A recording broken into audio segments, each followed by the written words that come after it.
Facebook tries to find meaning in your posts. Jeff Bezos puts a little human in your Kindle. We talk Chrome cookies, security, why Google should worry about your health, and more. That's coming up on this week's episode of This Week in Google. Netcasts you love. From people you trust. This is Twit.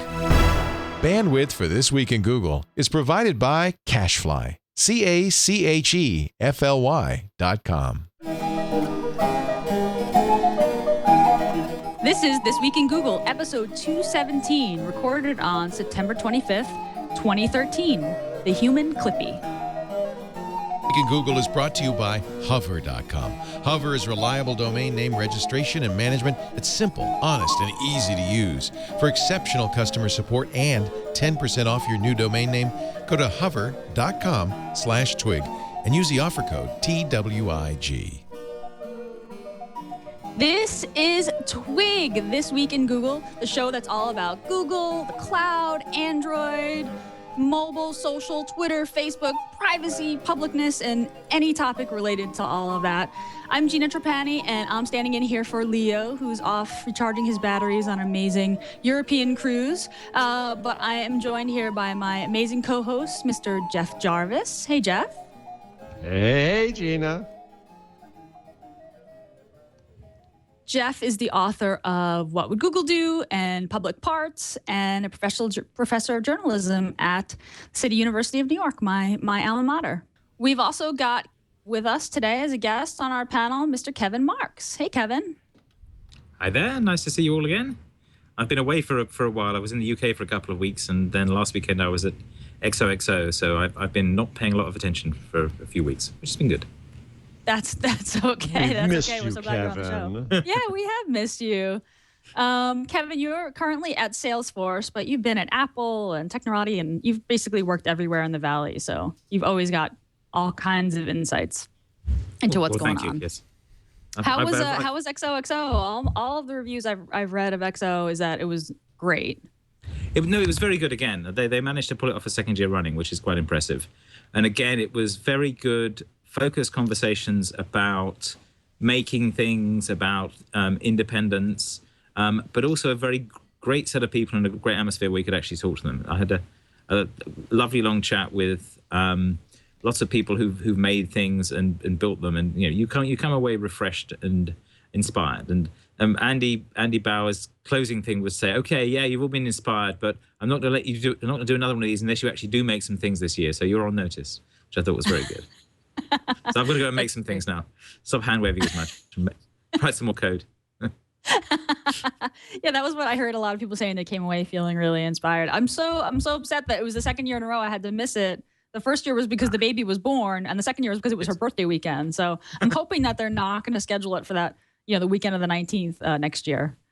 All right, let's see. Let's dive into some Google news. It looks like Google's tightening up security across all of its searches, even the ones you're not signed into. So it used to be, or in October 2011, they launched the feature that if you're signed into Google and you do a Google search, it's HTTPS, encrypted SSL.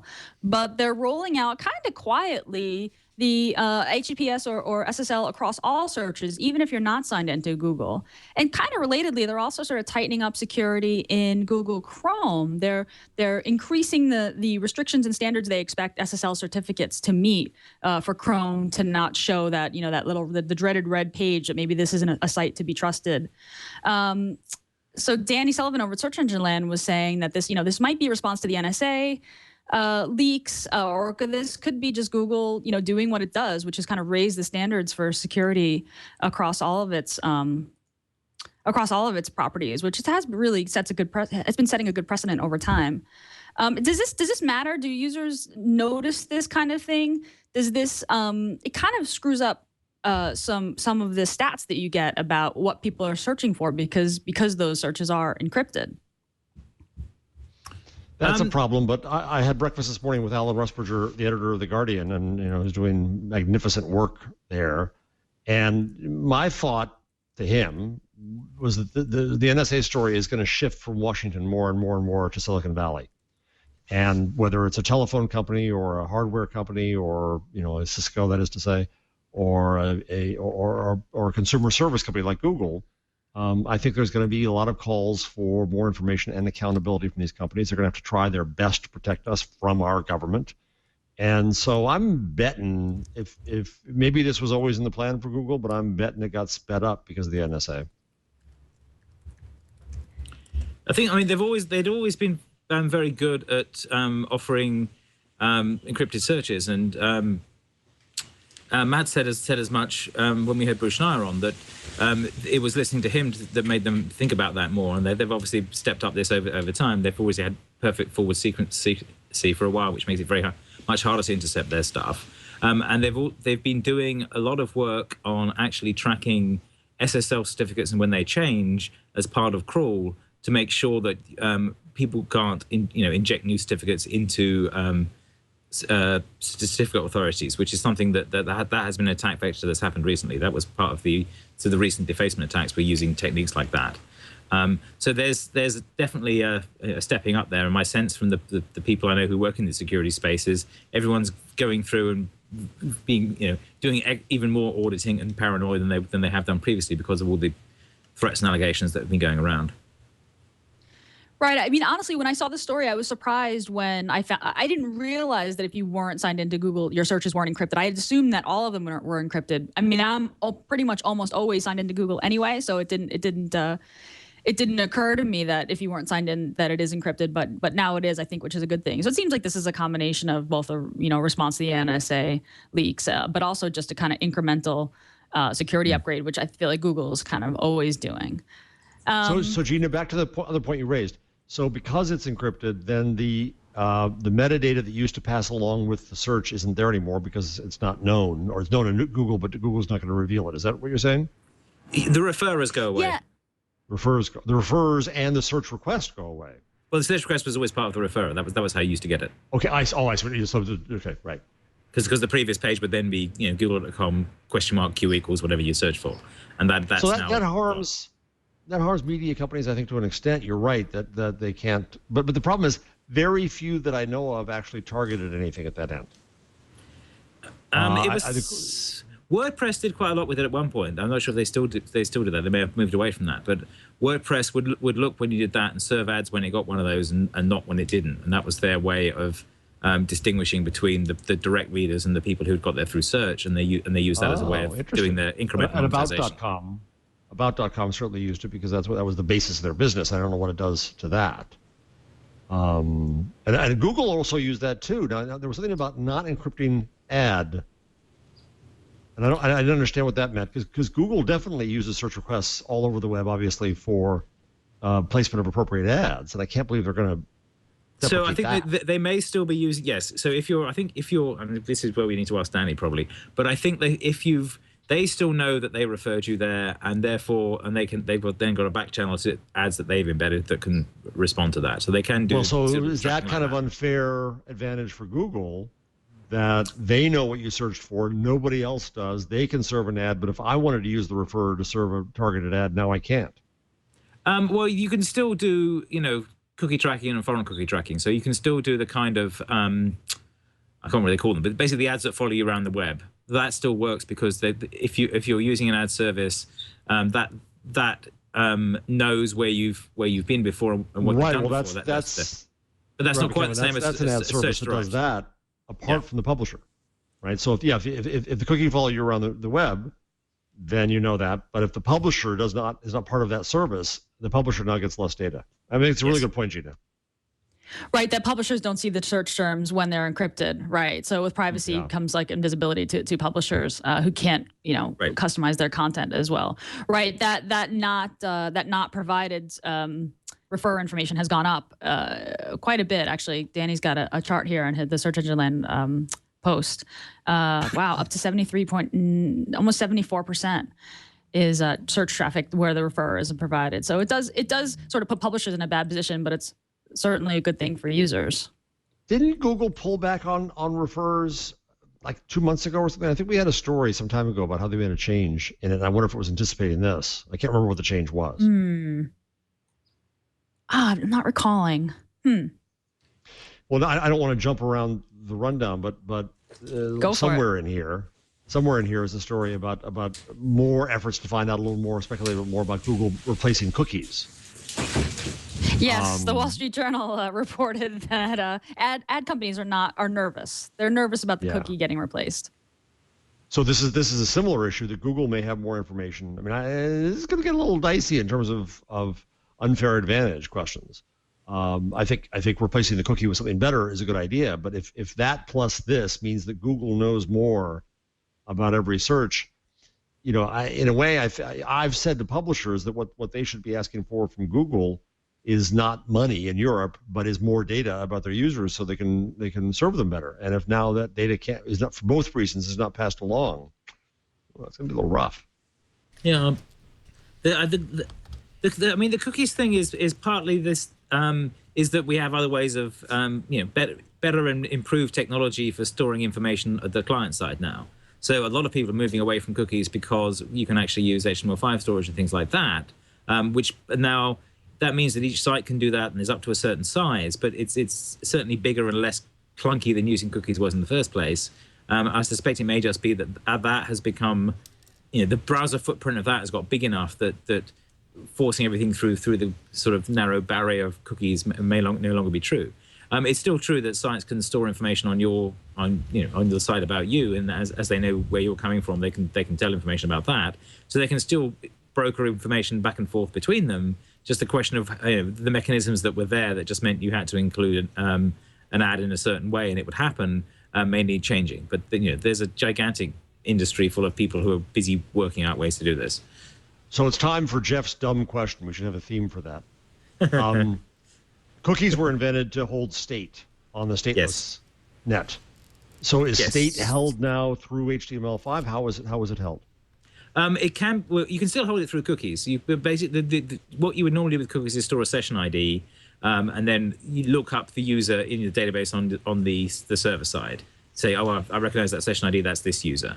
So all you would be storing on the client side would be some opaque number. What can be done is you can store actual data there and then feed that straight back in. So you're not trying to store anything on the server. So that was another technique for using cookies, but there were limitations to how much you could store in that. What's been added since are various HTML5 client-side storage things that let you store something more database-shaped at the client side and use that directly. And people have started using that to do, I suppose the original root of this was Google Gears, if you remember that, where that would help you do offline things. And that's been going through a bunch of different standards iterations. And there's a couple of different variants of how you can do this now. But broadly, you can store a reasonable sized amount of data at the client side, I think it's about 5 megs without the computer asking you, which means that you can store some documents and things like that rather than just like a few keywords. So if you actually want to use it for storing keywords, that's relatively straightforward and should be unobtrusive and is actually less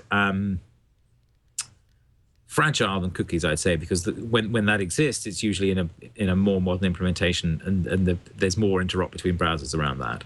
Cookies give me at least some level of visibility into them, and I can see the list of them. I can kill cookies. I can erase cookies, block cookies, and see cookies. Yes. Is there that kind of visibility and transparency in these other technologies? Yes. Yeah. If you look in settings, you'll be able to, maybe in advanced settings, you can poke around and find that and say, no, this site can do this, no, that site can't do that. So the other press for this, I think last week, it's almost as obscure. Understanding how to delete your cookies is a fairly advanced skill, and it's similar with this. Okay. You're going to have to teach a user how to do this. Last week, I think, Kevin, we talked about the new, or week before last, Leo was here. It was the new Chrome apps that can now be resident on the desktop and can have more access to your computer. And Leo was worried about the security issues of that. Is there more moving onto the browser now? Is this a trend? There is to some extent. I mean, there's always a trade-off between computational power and access to the machine. That's so. What's happened is that we're getting different sets of tools to do this and different kinds of sandboxes. But with a lot of the big exploits we've had over the last few years have been through the existing sandboxes, through using Java, through using Flash, through using other plugins, and exploiting flaws in those widely installed plugins to take over the machine. So what we're seeing now is, rather than having that boundary between the browser and the plugin, is that the browser itself and the specification itself is much more defining what you're able to do and what you're not able to do, and that's because those are both more standardized and more open source implementations, modulo Java to some extent. That means that we get to have eventually have better security and transparency around them, and also they'll be designed learning from the sandbox problems we had. If you think about the difference between the kind of sandboxing you get on Android or iOS and the kind of sandboxing you get on the Mac or Windows, there's as we build new platforms, we get more ability to separate different bits of the computer from each other. It comes down to. Let me ask you a question. Sorry, yeah, sure. Go ahead. No, go ahead. Go ahead. Finish your thought. So it comes down to moving from effectively a sort of C dispatch model where you're passing around pointers into memory back and forth with the assumption that the programs will share them well, to a more API-like capability-based model where you say, I would like to do X, and you get a bit of API you can call that does X. And some of those X's may still involve direct access to the machine or bits of the machine in memory, and there may be a way to break out of those. But in general, there's more isolation installation there than there was in previous computer designs, and there's more. And given the amount of grief we've had with exploits and viruses and machine takeovers and malware over the past 20 years, at the point where these things are designed, there's a lot more thought that's gone into them. Certainly. Right, let me ask this question then. Okay. So WebKit is open source, right? Yes. And are Chrome and Firefox built on top of it open source? Yes. Chrome. So Chrome forked off the. We're not. Right. The names are slightly fuzzy, but basically Chrome forked off its. There's a piece called WebCore, which was the piece that they were actually both using, and then WebKit was Apple's wrapper around that, and Chromium was Chrome's wrapper around that. And they forked that now, so there's less shared code, and there was less shared code over time, but they're both still open source at that level. So here's my question. Firefox has a completely separate code base that it has had for years that's open source too. So we now have three at least, and there are some others as well, but three widespread independent open source implementations, which is good for this. Right. So here's my question. So if something's open source, that's what gives us confidence that the security can be audited in terms of NSA and other bad guys. Is there stuff that's built on us more top confidence. of more confidence? Yes. Is there stuff that's built on top of that base on Chrome or on Firefox that's more proprietary, harder to audit, harder to get into? Then is that an area where, and I'm thinking NSA, it's easier to have exploits? There are pieces that are built on top of this in all of the platforms, because there are the bits that are the proprietary runtimes and the platform-specific runtimes, as opposed to the shared code. And there's boundary layers. There's like encapsulation layers around this, and there are places. There are bits of the Chrome code that Google doesn't publish. There's Safari code that isn't published. I think Firefox does still publish all of their code, and similarly there are bits of iOS and kind of bits of Android. This is the discussion about Android versus Google Play services, which I think you covered that a bit a couple of weeks ago when someone was talking about that. Yeah, we have discussed it. Yeah. But that is a distinction between code that Google doesn't share and code that Google makes open source and anyone can use. So where you can audit is, if you're looking to exploit, you look for attack surfaces at all these places, and you look at the boundaries between them, and can you persuade this thing that you are the other side of that boundary? So there's lots of, the value of creating the API boundary is that you then know what that attack surface is, and the possible drawback is you can then put something else in between that pretends to be that thing and simulate it. Right. Someone on Twitter this week, it was Kurt Henzel, said something really made me really think. I thought it was really insightful. He asked, is Chrome aiming to be Google's Play services on the PC? So where Play services is the kind of proprietary layer on top of open source Android that provides, the hooks into Google's services and Google's cloud services. And of course, there's the layer of closed source Google apps like Maps and Gmail and Calendar and all that. Is Chrome aspiring to be that on your desktop computer? Because, like last week we talked about standalone apps, Chrome apps that run on your desktop and that, show up on your taskbar, your desktop, that don't live necessarily inside a browser tab. And I thought that was a pretty interesting comparison. I mean, I think that's, that's always been there. I read a blog post about this called Two Faces of Android probably 3 years ago now, which was about this distinction between the piece that's open source and the piece that sits on top and requires a biz dev deal. And when it's a web service, these days the web services tend to require some kind of biz dev deal to let you use them.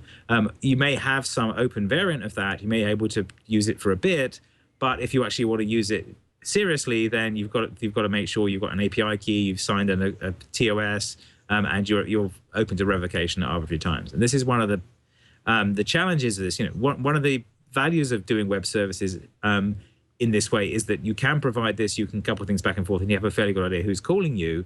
But the drawback is you're then, it can be revoked for other reasons than terms of service reasons, or they can arbitrarily change the terms of service on you and stop you getting access to them, which is something we've seen going back and forth between Google and Facebook and Twitter in various combinations, and also various other apps that suddenly get their permissions revoked because they were threatening that. And we saw it between Google and Apple to some extent as well previously.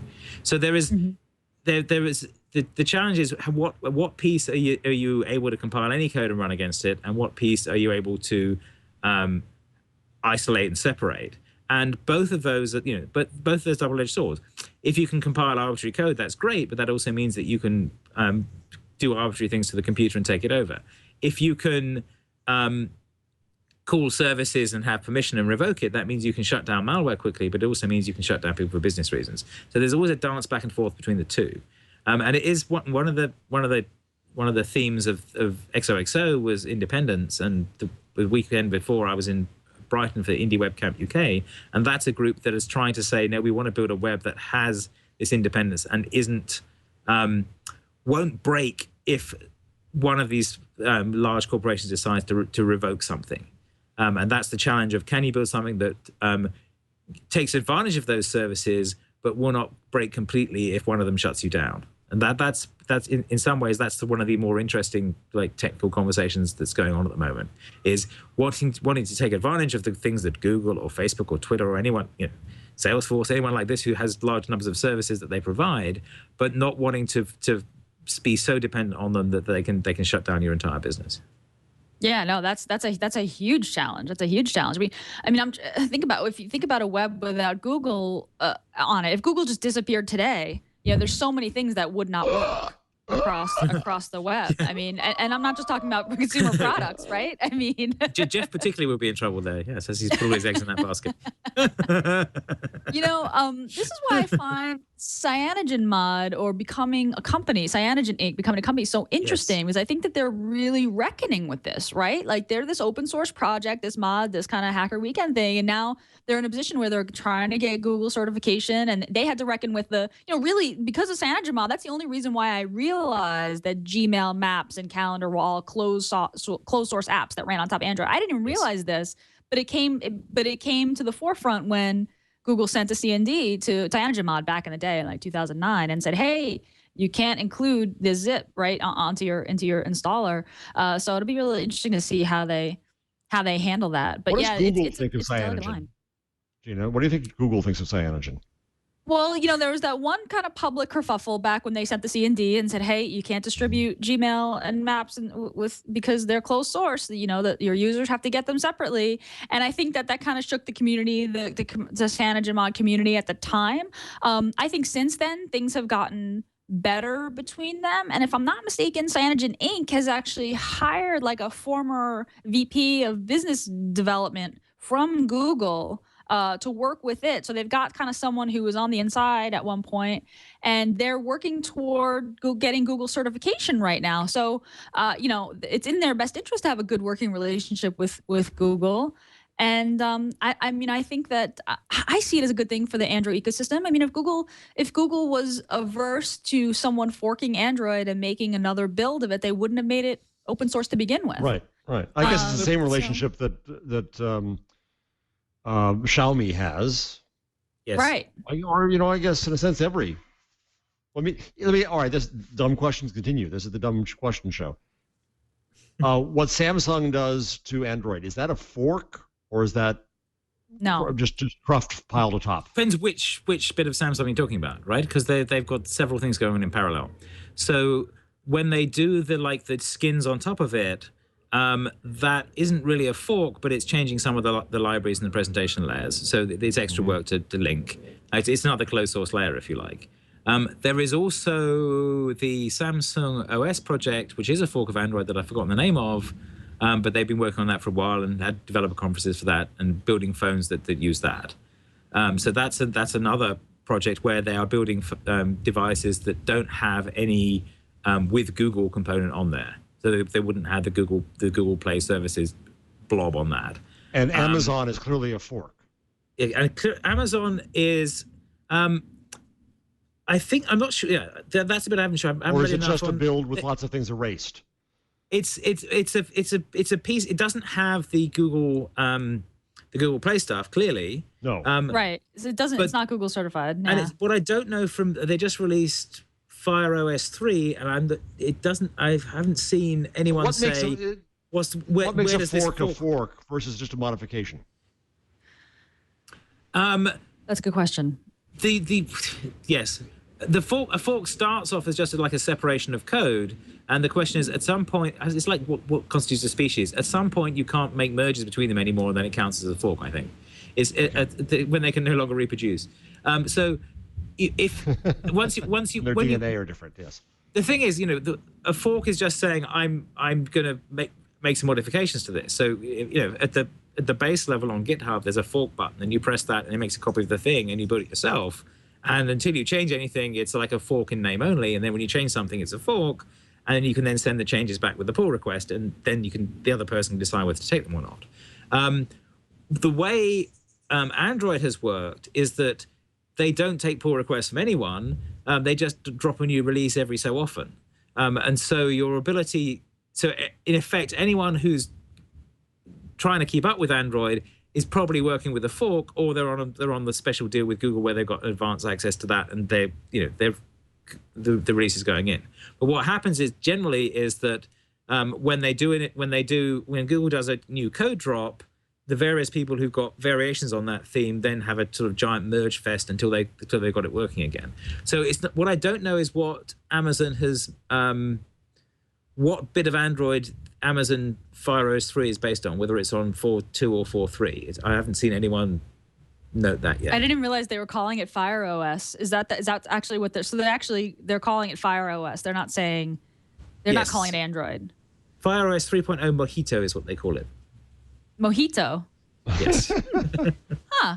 I had no idea. Well, I just updated my app in the Amazon App Store, and and on Amazon it clearly says like these are apps for Android.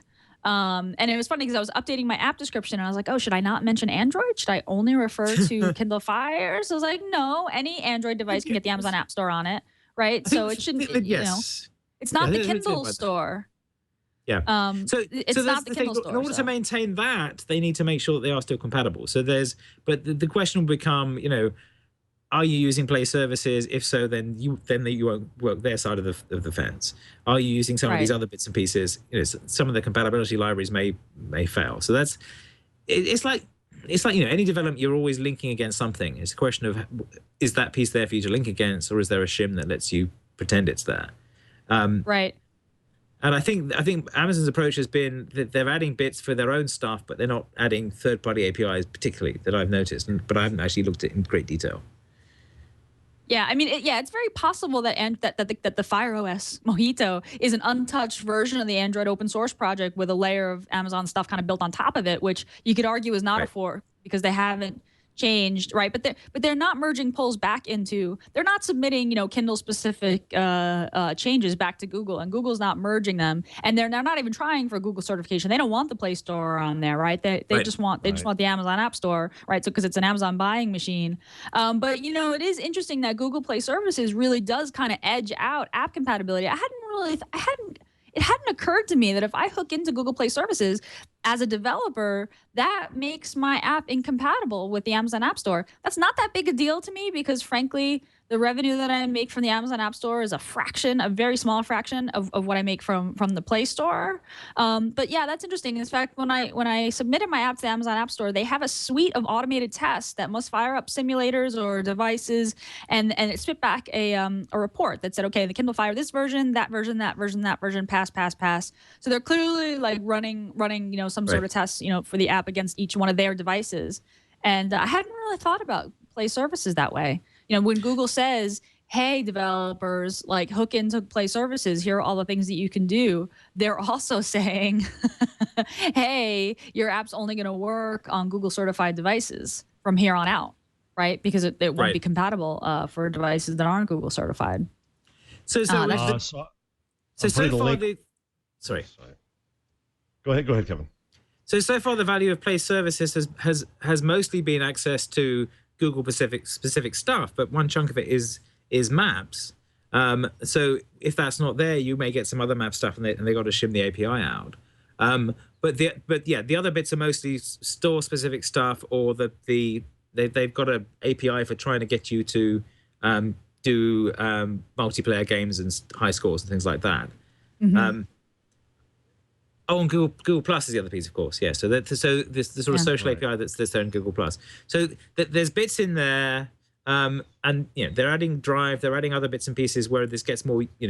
You're able to take advantage of these things if you sign into Google, and the auth stuff is getting more significant because that is that's a valuable time saver when you're using Android. You don't have to type stuff on the gadget. It'll just say, do you want to sign in with Google? You say yes, and you get this like smooth one-click integration thing.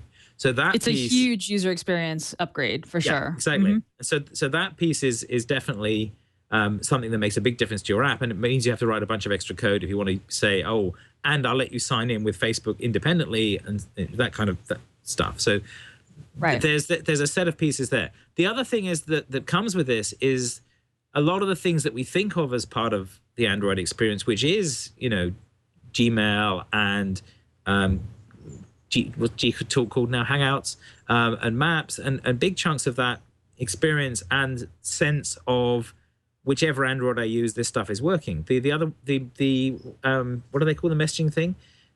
The Google Cloud Hangouts? Messaging. The Google Cloud Messaging. So the subtlety of that, of making it such that when you dismiss an alert on one of your devices, they get dismissed on the other.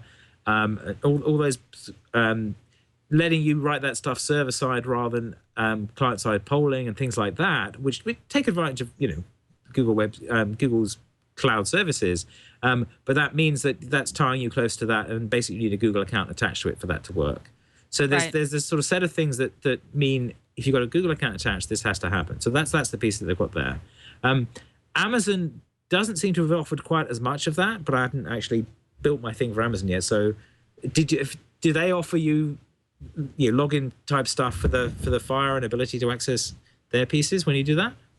That's a good question. I'm not sure. When you get a Kindle, you sign in with your Amazon account. Right. So really where Amazon really has to compete, and really now Cyanogen as well, is that layer, right? Like you're signing in with your account and services associated with those accounts, and they do have to offer hooks. Of course, Google has a huge head start on this because they've just been at this a lot longer than anybody else. And in a lot of ways that's their advantage. But as far as I know, I'm not sure. But honestly, I wouldn't build that unless I was building a Kindle-only app. I wouldn't build that into my app because it would limit the way that my app worked. My app wouldn't work on Google devices, which is the majority. Well, that would be the challenge. Is could you use something like OpenID Connect and have that work across both of them? Google has implemented that. I don't think Amazon or Facebook have implemented that yet. So that will be one challenge there. The other thing about Amazon is that they've got. I encountered this because, the reason I was off for 2 weeks was I was going to the UK with my son, who's going to university in London, and he's doing English literature. And so we got a whole bunch of books to buy. And my first reaction was, great, we'll buy them on the Kindle, and that'll save you carrying books around, and and your notes will be digital, and that'll be wonderful. And then I realized Amazon UK and Amazon US deliberately don't interoperate. In fact, because of copyright issues, yes. Because of mechanical interpretations of copyright issues. I can buy physical books from either country and deliver them to the other country, and that's okay, but I cannot do that with the digital books. What you have to do is set up an Amazon account, dedicate it to a particular country, and only log into your Kindle with that Amazon account. And if you switch it, it deletes all your books and your notes. So I'm good. My weekend project is going to be working out how to do this with 2 Google accounts and 2 Amazon accounts on the same. Oh God, the 2 Google Nexus, accounts alone will kill you. On Nexus 7. Well, no, two Google. We can have two accounts on here because you can switch between them easily. Yeah, actually, you're right. Google accounts is a lot easier on the tablet than it is in the damn. Don't get me started. Than it is in the Chrome browser. I'm not going to do the Google Apps for Your Domain thing because I know that will break the universe. I'm going to just do a Gmail one. Go ahead.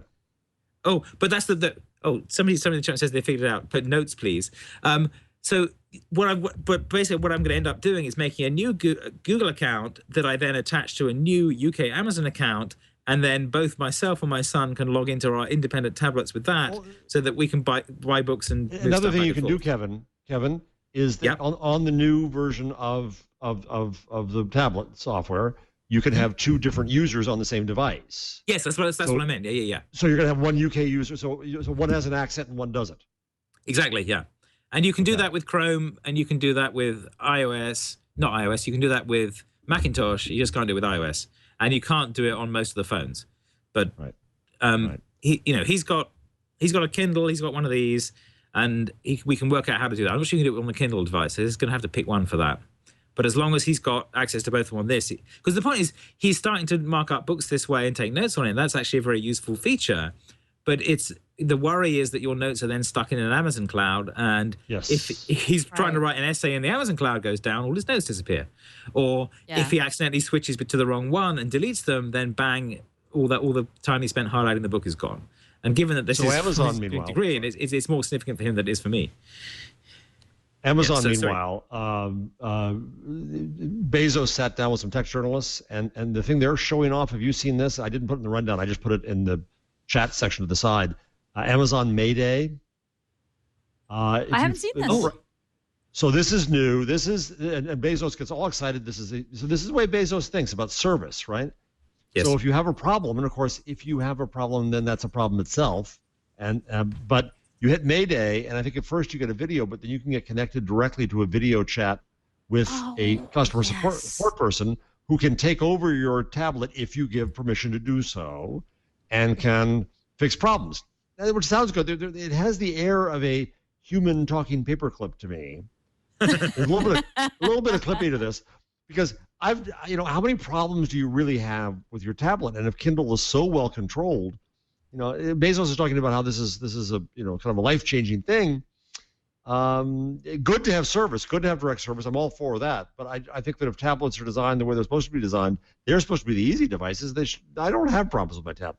I have problems that I can't connect it to Verizon. Can you fix that? But I saw my friend snarking about tablet, but Bezos shipping tablets like filled with tiny people who want to help you. I hadn't connected that this is it. I mean, customer service on this level is one way that Amazon can differentiate itself from Google, right?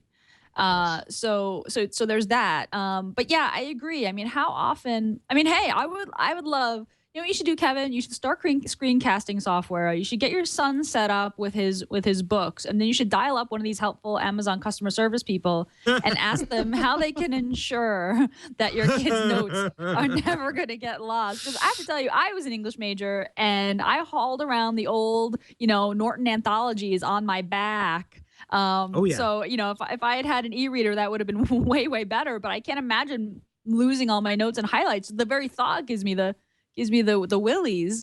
So I'm a little worried for him. I have the slight problem that when I go to the Amazon, it says which device you want to send your book to, and like this thing pops down that's like 35. Yeah, there's just this drop down of like every device that has every Kindle Android on it. I've ever touched. You know, Kevin's 15th Android phone. It says or something. You know? Yeah.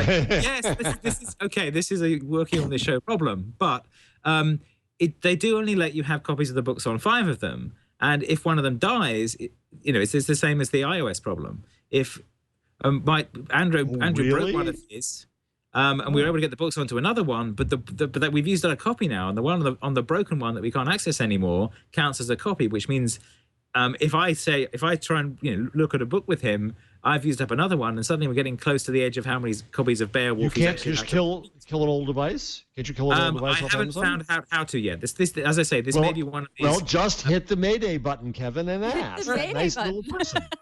Well, I have to find the Kindle Fire. I've got an original Kindle Fire somewhere. I have to find that and hit maybe the button on that.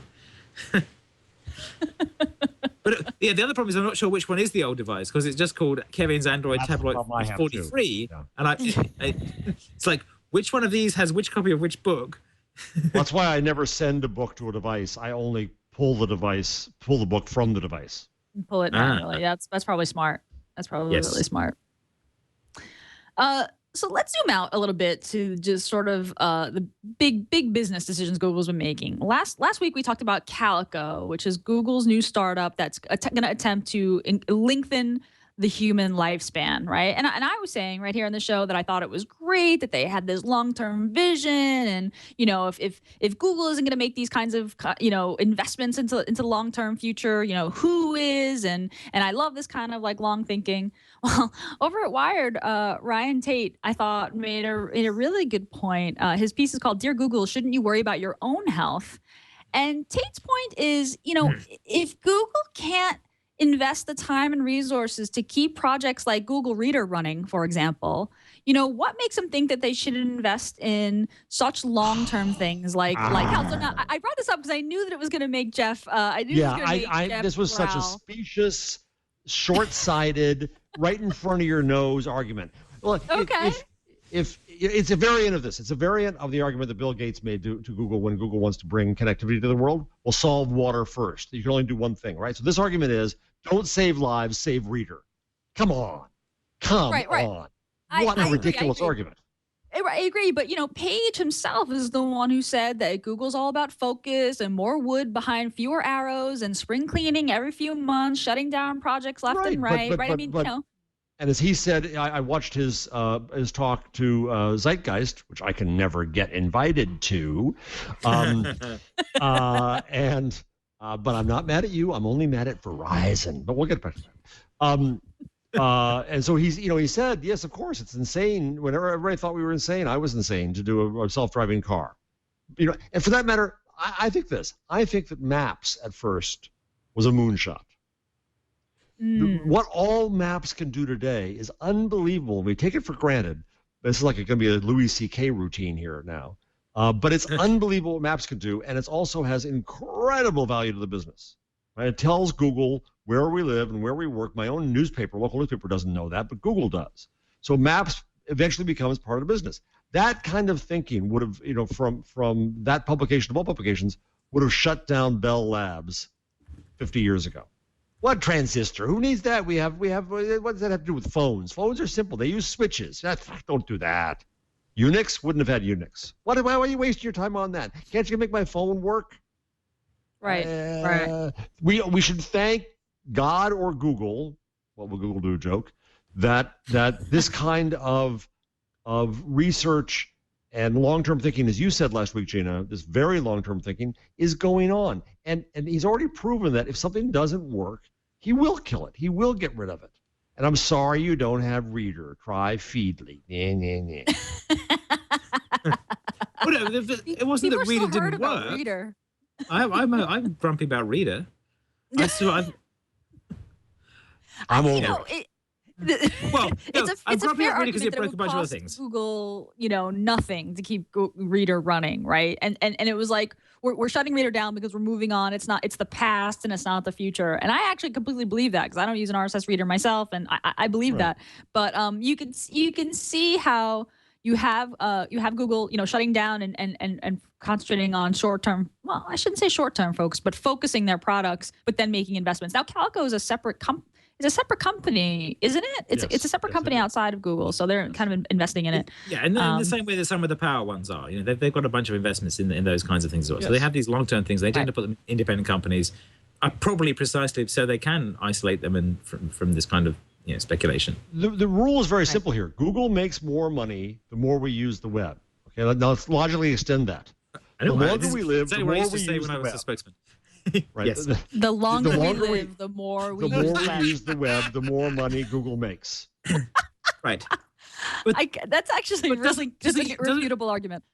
Immortality is good for Google, right? It's the old argument: if it's good for GM, it's good for America. If it's good for Google, it's good for all of us. That's basically the argument. The self-driving car argument is like if you've got a self-driving car, you can surf the web while you're driving, which is good for Google. And yes, it is, and it's also Google knows where you go. Google knows where you go. Google can use these things for its not to jump around, but for its delivery service that they just launched today in Mountain View. Self-driving cars can have a lot of impact on Google. That's just. I mean, it's what I'm disappointed in. I would expect this kind of dorky thinking from the Wall Street Journal or somewhere, but this is Wired. You'd think they'd have a more strategic view, and science comes along, innovation comes along, and Google's talked about this. They don't sit down and think ahead to the full business case use of something. They're willing to explore and invest in it. And again, I'm just glad they are, and I'm glad Wired ain't running the world. See, here I was. I thought we had a couple of guys who were facing their mortality in a midlife crisis, and out of the goodness of their hearts, they wanted to extend people's lives because they just like humanity. But it turns out they just want us to surf the web longer. It's greed, Gina. Pure greed to keep us alive longer. That's all. We're gonna be hooked up to machines, and they won't let us die. It's the opposite of the death panel. Google's gonna have the life panel. Google's gonna keep us alive whether we like it or not forever. No suicide allowed in Google land. Did you see, by the way, there's a new island that popped up in the latest earthquake right off Pakistan? I'm thinking that's Larry Page's island that he talked about Google at I/O. Right? Let's put all of Google servers there, and we can go there, and Google can keep us alive forever. We'll be hooked up to things, and we'll be happy. I swear, I'll be happy. We don't actually even need bodies. You could just kind of put our brains in jars, and we could just kind of like live on the web, through Google. That's right.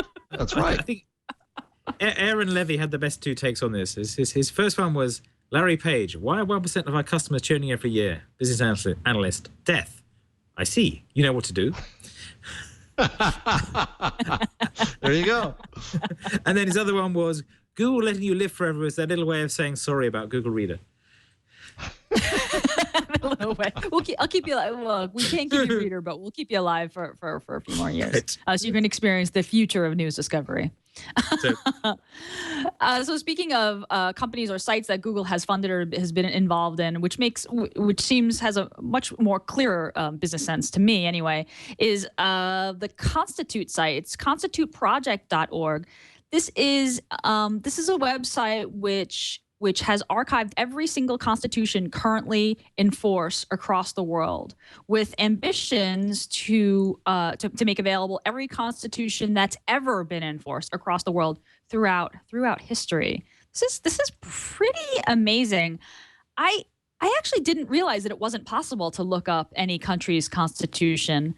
But apparently it was not until this site came along. So if you go to constituteproject.org, you can browse by country, or you can browse by topic, and you read any country's constitution. And this was funded partially by Google Ideas, which is kind of Google's political think/do tank, they call it.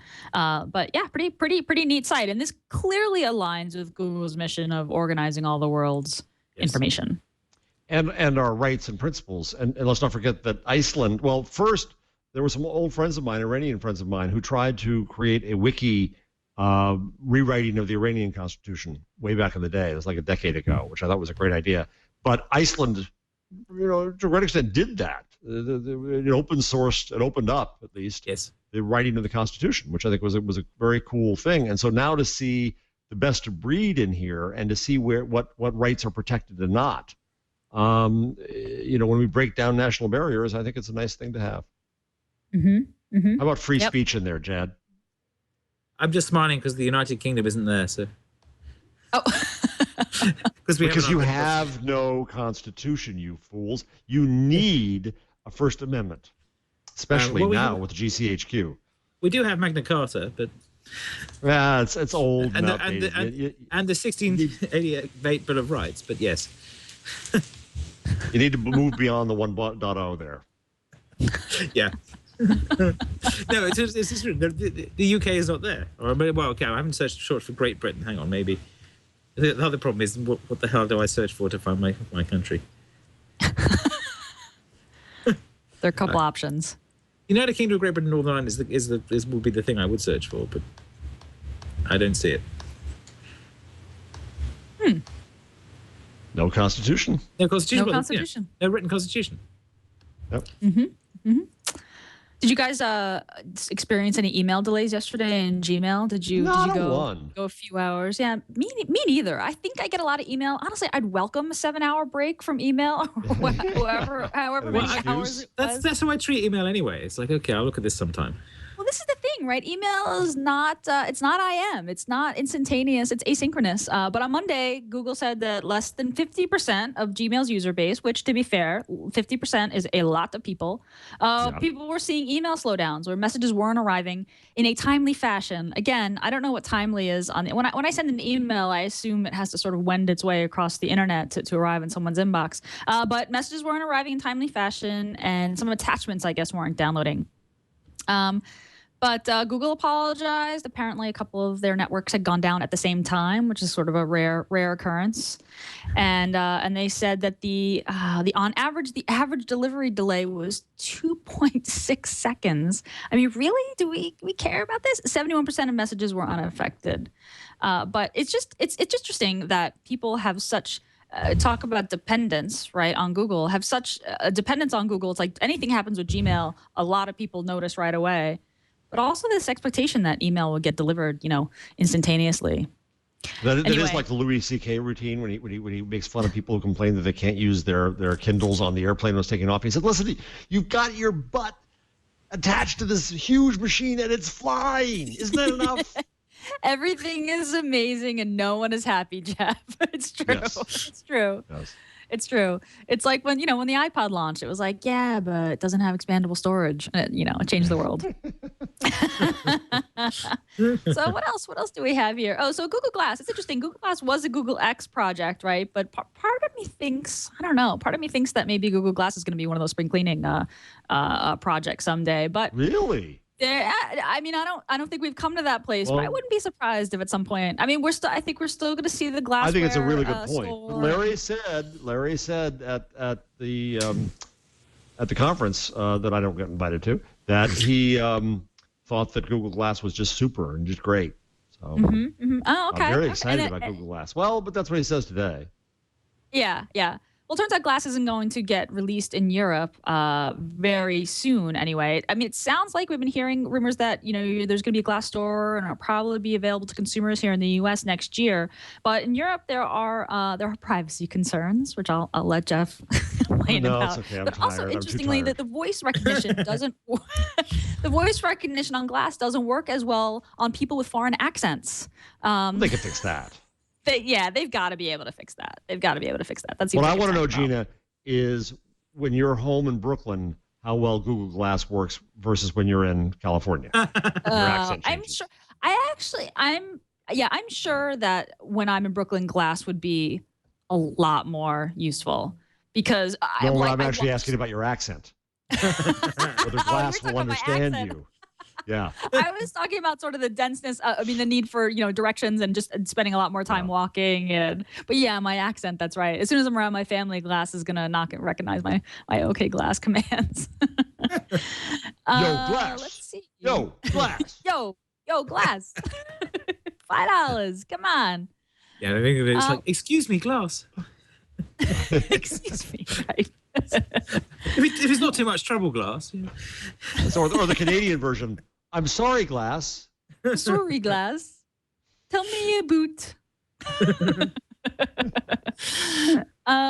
So let's see, what else do we have? One last story, and then we'll go on to the change log. The Google love the idea Science that you're gonna Fair introduce winners yourself. were announced. Yeah, I will have to introduce myself. These are the Google Science Fair. Teens face down flu viruses, energy crises, and the winning Google Science Fair entries.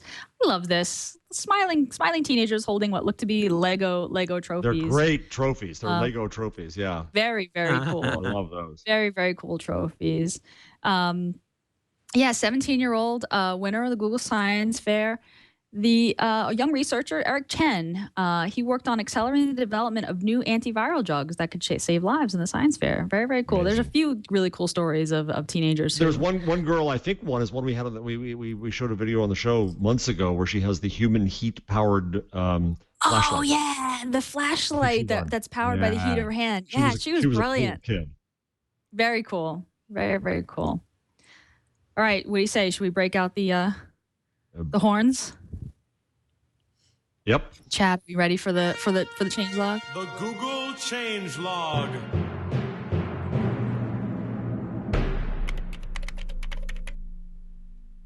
Loving it. All right, we got a bunch of changes going on in Google Land this year. Oh, this week, excuse me, this year.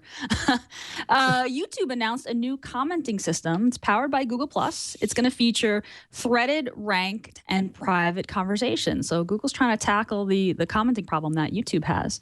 So this is going to be launching on channel discussion tabs this week, and it'll roll out to all videos over the next few weeks and months. So basically, the new system is going to automatically rank comments and feature threaded and private conversations based on a variety of factors. So comments from the video creator, for example, will be ranked very highly. The system will push comments from popular personalities on YouTube and people in your Google Plus circles higher up in the comment chain, so you'll see the stuff that's more relevant to you sooner, as well as highly engaged discussion about the video. So if you have a really active thread going on. And just like before, you'll be able to vote comments up or down, and those votes will influence ranking as well. This is going to be I feel like this is going to be a huge shakeup of the YouTube community. And Chad, you have opinions on this. Yes. I remember going to the YouTube person in charge of comments in 2008 or so and saying, hey, social comments, think about that. That would be a really good thing instead of just sorting them by time. And he was like, oh, well, I don't know how you could do that. But and part of it is just the sheer volume of comments on YouTube is so much bigger than anything else that they tend to throw their hands up. But giving people, I think the other part of this is it's giving more control to the people who post the videos to be able to moderate their comments rather than just like being drowned in complete flame and ghastliness as soon as you post anything. So I think that's important. This sort of fits my sort of tunneling thing of tools for tunnelers, letting people have more control of the conversation by giving them better tools to do it. So I welcome this. I'm looking forward to this and improving the nastiness that is YouTube comments. But the challenge is that because that culture is already in place, it's going to take some real work to shift the culture. That piece that's very hard with any of these systems. So were you asking Chad too, Gina? Yeah, I mean, Chad, you're really active on YouTube. You do a show this week in YouTube. I'm sure that this is that people on YouTube are going to freak out about this. This is a huge change. Yeah, this is really exciting because also like what I do is whenever I make a video, I share it almost immediately on Google Plus, and it always feels like I'm cheating either myself or the other fans, that there are comments all on that post that never see the light of day on the other video. And sometimes I even mention like, oh, in the next video, oh, on Google Plus, someone commented and said this, and I always do feel like I'm cheating the YouTube audience for not, maybe they feel like I'm not paying enough attention. On top of that, a few weeks ago, Google deprecated the video responses on YouTube, and this seems like this may be what they were teasing way back then when they said, we're going to give you new ways to connect. So maybe this will even allow for a video comment. That would be really cool. I hope that would be cool. Yeah, maybe if you mention something, you can do something else. That's pure speculation and just a hopefulness. But this is really neat for YouTube creators. I mean, I know that when YouTube sort of started to ask users to link their Google Plus account, which requires real names, to their YouTube account, that there was a lot of backlash. A lot of people didn't like that idea, right? Because they didn't use their real names. They wanted to just keep their YouTube handle. And I think, and Chad, correct me if I'm wrong, I think that's still optional. I don't think you have to. At You the have moment, to they've been transfer pushing it a lot more. In fact, it got to the point where every single time I went to YouTube with a classic YouTube account, that it would ask me every single time I went to just YouTube.com. And so I ended up switching.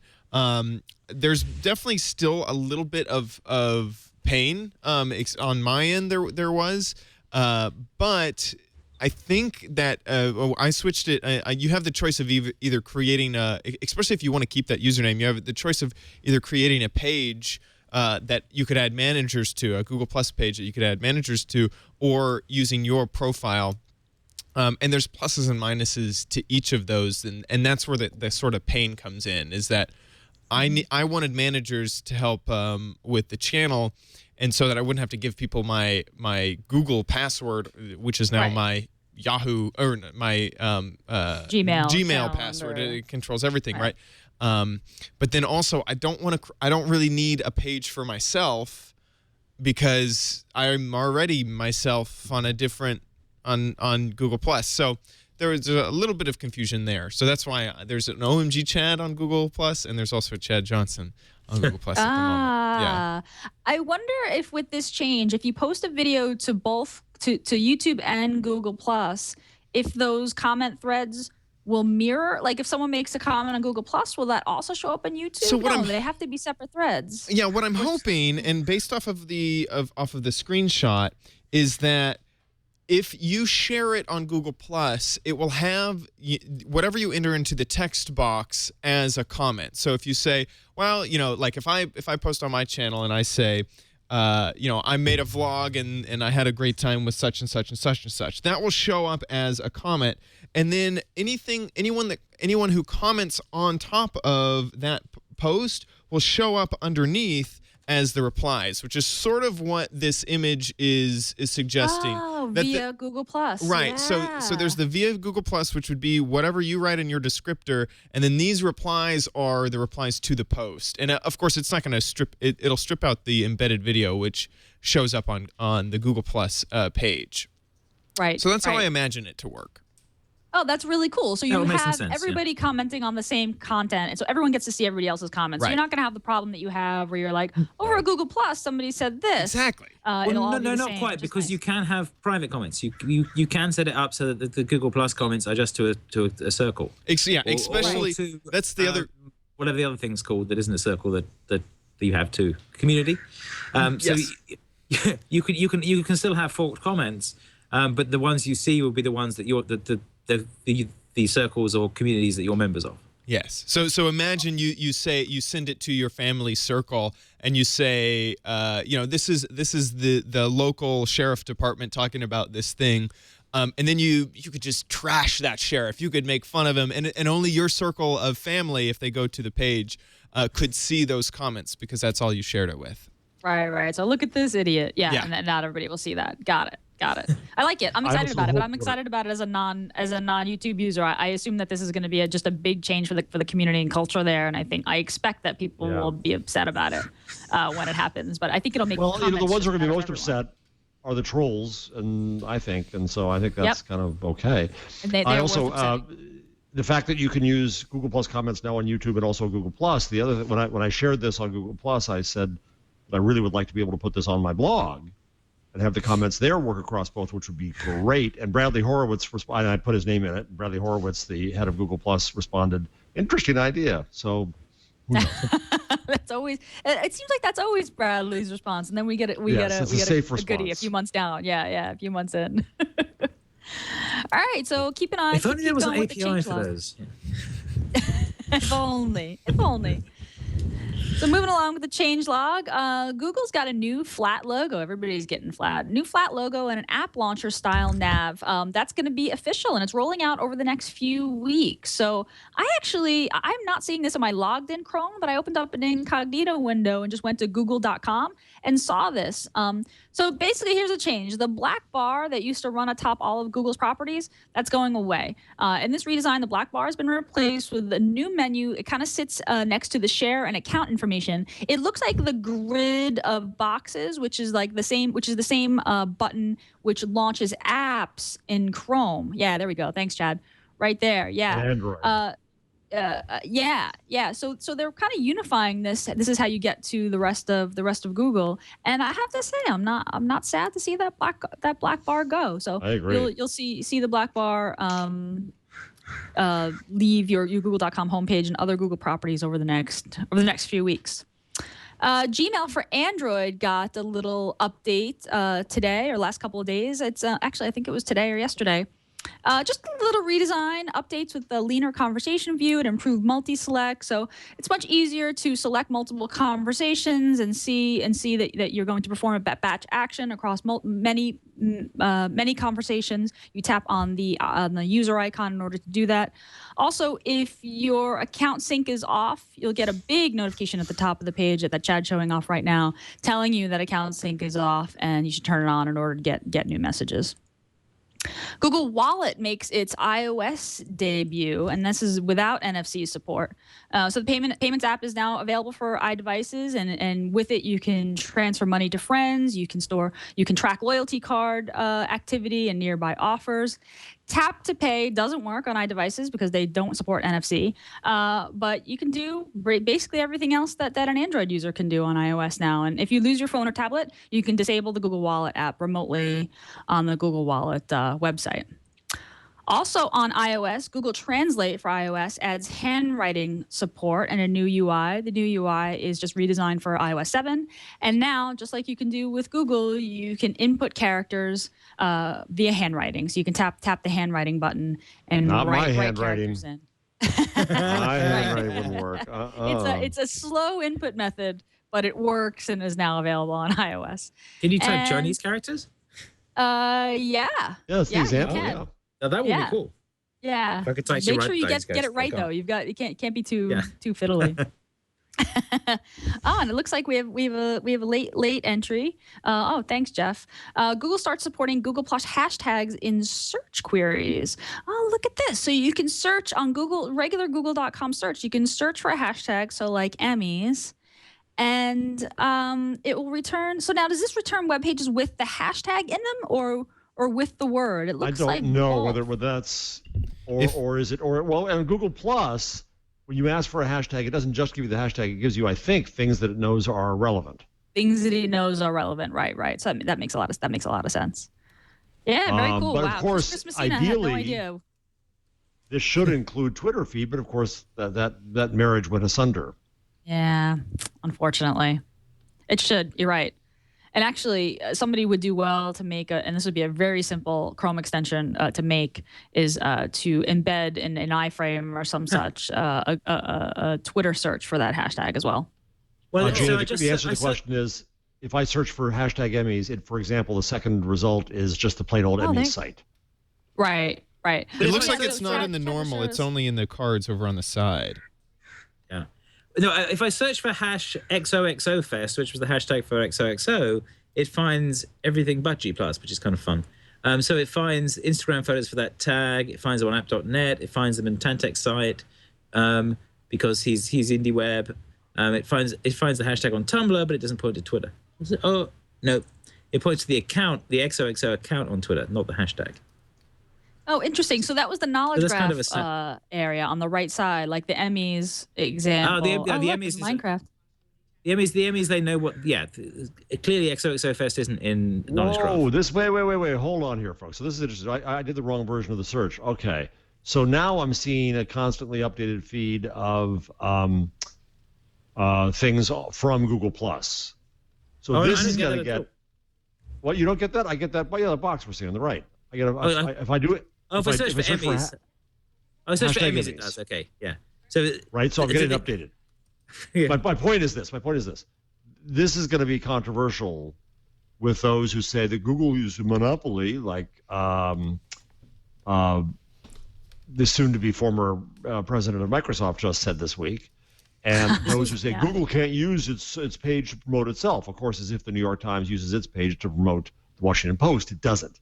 But that'll be an interesting. It sounds actually live though. This is just scrolling old ones. I searched for Emmys. It's like 7 hours ago, 4 hours ago, 7 hours ago. That's true. Well, no, but it may be relevance, not time. I don't think it's time based. Yeah. Then why make them scroll? Why are they scrolling? That's a good question. I think maybe just to show me that I can scroll. because there's a scroll bar there. I press scroll. It is clearly not everything. This is clearly chosen by some algorithm. Of course, Google Plus always is chosen by an algorithm. Idiot. Sorry. Right, but the content on the side, that right column, does not appear for every hashtag. So it appears for Emmys, and I tried, individual shows, right? But XOXO Fest, which is a pretty popular hashtag on Twitter, probably not as much on Google Plus, doesn't have that right-hand column. Right, even the hashtag XOXO Fest on app.net shows up. I'm sorry, I'm laughing because there's one here that is probably not what they say. This is for you, Emmy Ellison, and then they have a rotten e-cars full of swearing. So this is a wonderful example of Google inserting the hashtag Emmys, even though it is somebody whose name is Emmy. Oh. Yep. Oh, the cat hashtag is pretty awesome. I feel like Sarah Lane is gonna love this. Aw. That's all I got. That's all I got for the changelog. Oh.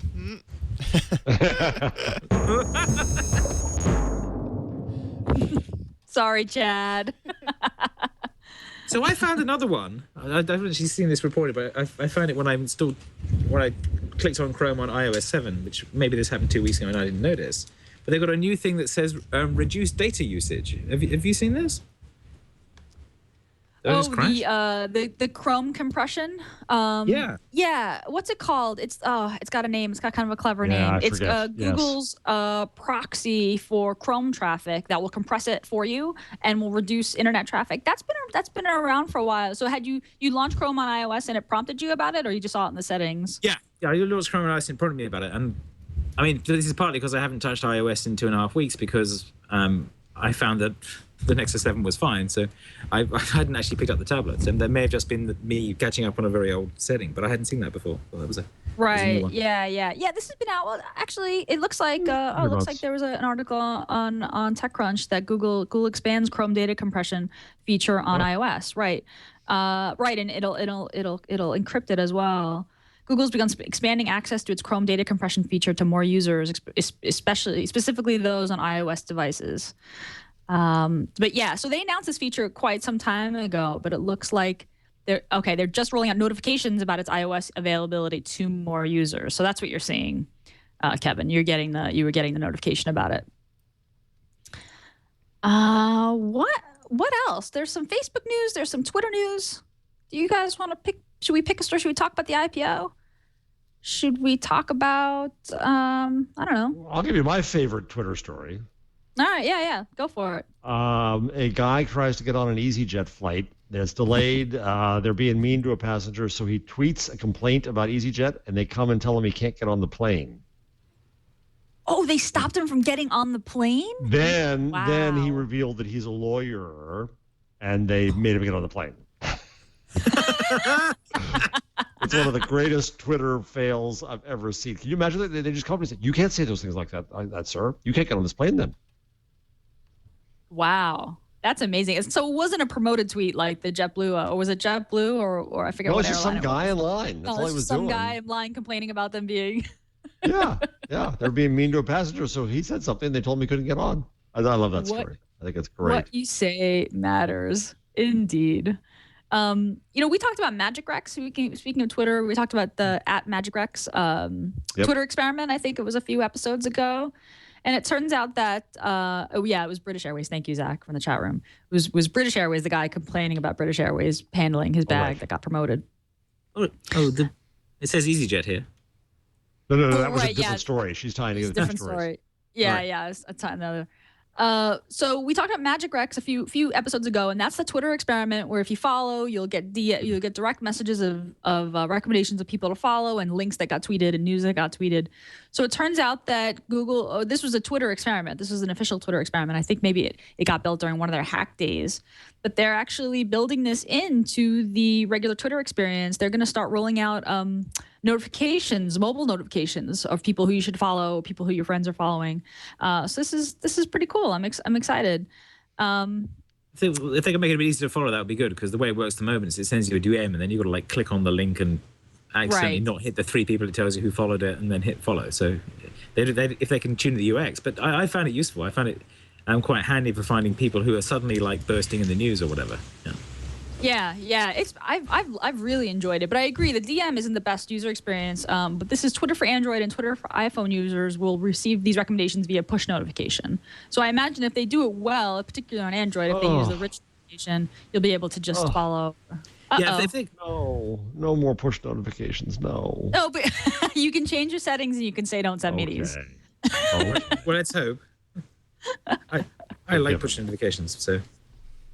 If you go into your notification settings, there's a recommendations toggle. You can toggle it off, and you won't get. That's push the problem with notifications. getting. That's the other problem with getting a new tablet or a new phone is having to it's whack-a-mole to find all of the notifications and sounds.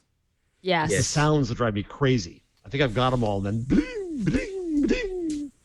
Yeah. No, it's true. It's true. I spend a good amount of time. I feel like I can't find calibrating notifications this in stuff. settings. Yeah. I don't know if it's. I mean, maybe it's not. Let's see if it's gone. Has it gone out yet? It's not. There isn't notifications in the Twitter app settings. The only way you can stop it is to like pull down a notification and say, "Android, shut this app up for me, would you?" Because that was. There's this the problem, because I've got my own app that does notifications, so I want to turn off the ones from Twitter that are much less useful than the ones I use. Right. Right. Because Twitter sends you these ones that like don't actually expand to show you the whole tweet and collapse to say 4 people said blah and type things, which is just annoying. Right. At least they stack them. But yeah, no, I'm not seeing it either. It's possible that the update just hasn't gone out yet. Okay. If you do prefer the DM, you can just keep following Magic Rex, and that'll keep working the way that it does. Let's see. Facebook launches advanced AI effort to find meaning in your posts. This was interesting to me because of my work on ThinkUp. Kevin's laughing. Lovely headline. I just love that headline. It's like, good luck. So there's a new research. I read enough Facebook posts. I can't find meaning in. Find meaning in your post. Well, so this is kind of interesting, and it's related to Google in that there's this new research group inside Facebook that's working on building sort of AI into Facebook's so that it can analyze posts to Facebook and recognize people and places and objects, a lot how the knowledge graphs works on Google, and try to get a sense of do things like sentiment analysis and figure out what has happened to people, what they're talking about, how they feel about it. And of course, probably with the end of boosting their ad targeting. I mean, obviously Facebook has a lot of technology that tries to get the newsfeed to be more relevant, and ranks newsfeed items by importance by user. But this is more of like identifying what people are referring to. When you say Java, are they talking about the coding language or coffee? Oh, so it's that more kind like of thing. disintermediation and stuff. Yeah, exactly. Okay. Well, and they've got. I don't mean disintermediation. What's the word I mean? Two things that seem alike, but you find out which one's which. Disambiguation. Disambiguation. Thank you. Disambiguation. There we go. Yeah. No, yeah. it's 'cause Who needs Google when I have you? Well, that's okay. So I've been reading Clive Thompson's new book. Have you read this yet? Have you seen this? No, I haven't. What's it called? His book is called Smarter Than You Think. I'm waiting for him to get in trouble for being optimistic about the net. Yes. Yes, no, but it's wonderful. It's very good because Clive always writes really well, and this is like a big part of his wonderful long form thing stuck together in the form of a book. But one of the things he talks about in it is how we discover knowledge and information, and how we actually use each other as repositories for information. So you can ask a question like that and get a response back from people. And he says that the way that Google is working is trying to be more like that. Than it is like a classic looking up something in the library and going through an automated process. And he says we're very good at adapting to the knowledge that somebody else knows something. So he says if you've got married couples, they will each specialize in remembering one kind of thing. So my wife will remember where we're supposed to be going at the weekend, and I'll remember how to fix computers or something. And we will know that each of us will not bother learning the other thing because we can ask the other about that. And he says that effect is what we're starting to see with Google search, with Wikipedia, with bothering to remember phone numbers, things like that. It's not that the machines are making us stupid or less rigorous. It's just that we're fairly good at optimizing the use of our brains for things and relying on other people and other devices for the bits that we don't need to do. And so that was a fascinating argument, and exactly what you just did there was exactly the kind of thing. Pardon me here. Get your drinks ready, folks. Get your cups ready. It's the same thing that Gutenberg did. The before books and before the mass production of books, you had to have things like rhymes to remember things. Yes. Because there was no way to write it down easily, and paper was non-existent or expensive. And then we had books to remember things, and so yeah, we have Google.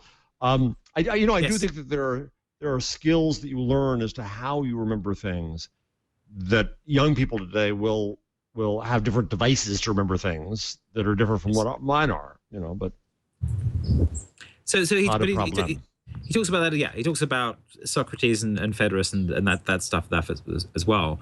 He also found a great tool, which I will make as a tool later. That's part of the Kindle that is called Daily Review. And what it will do is you go to it and it'll give you 10 highlights from a book you read a month ago to remind you what that book was about.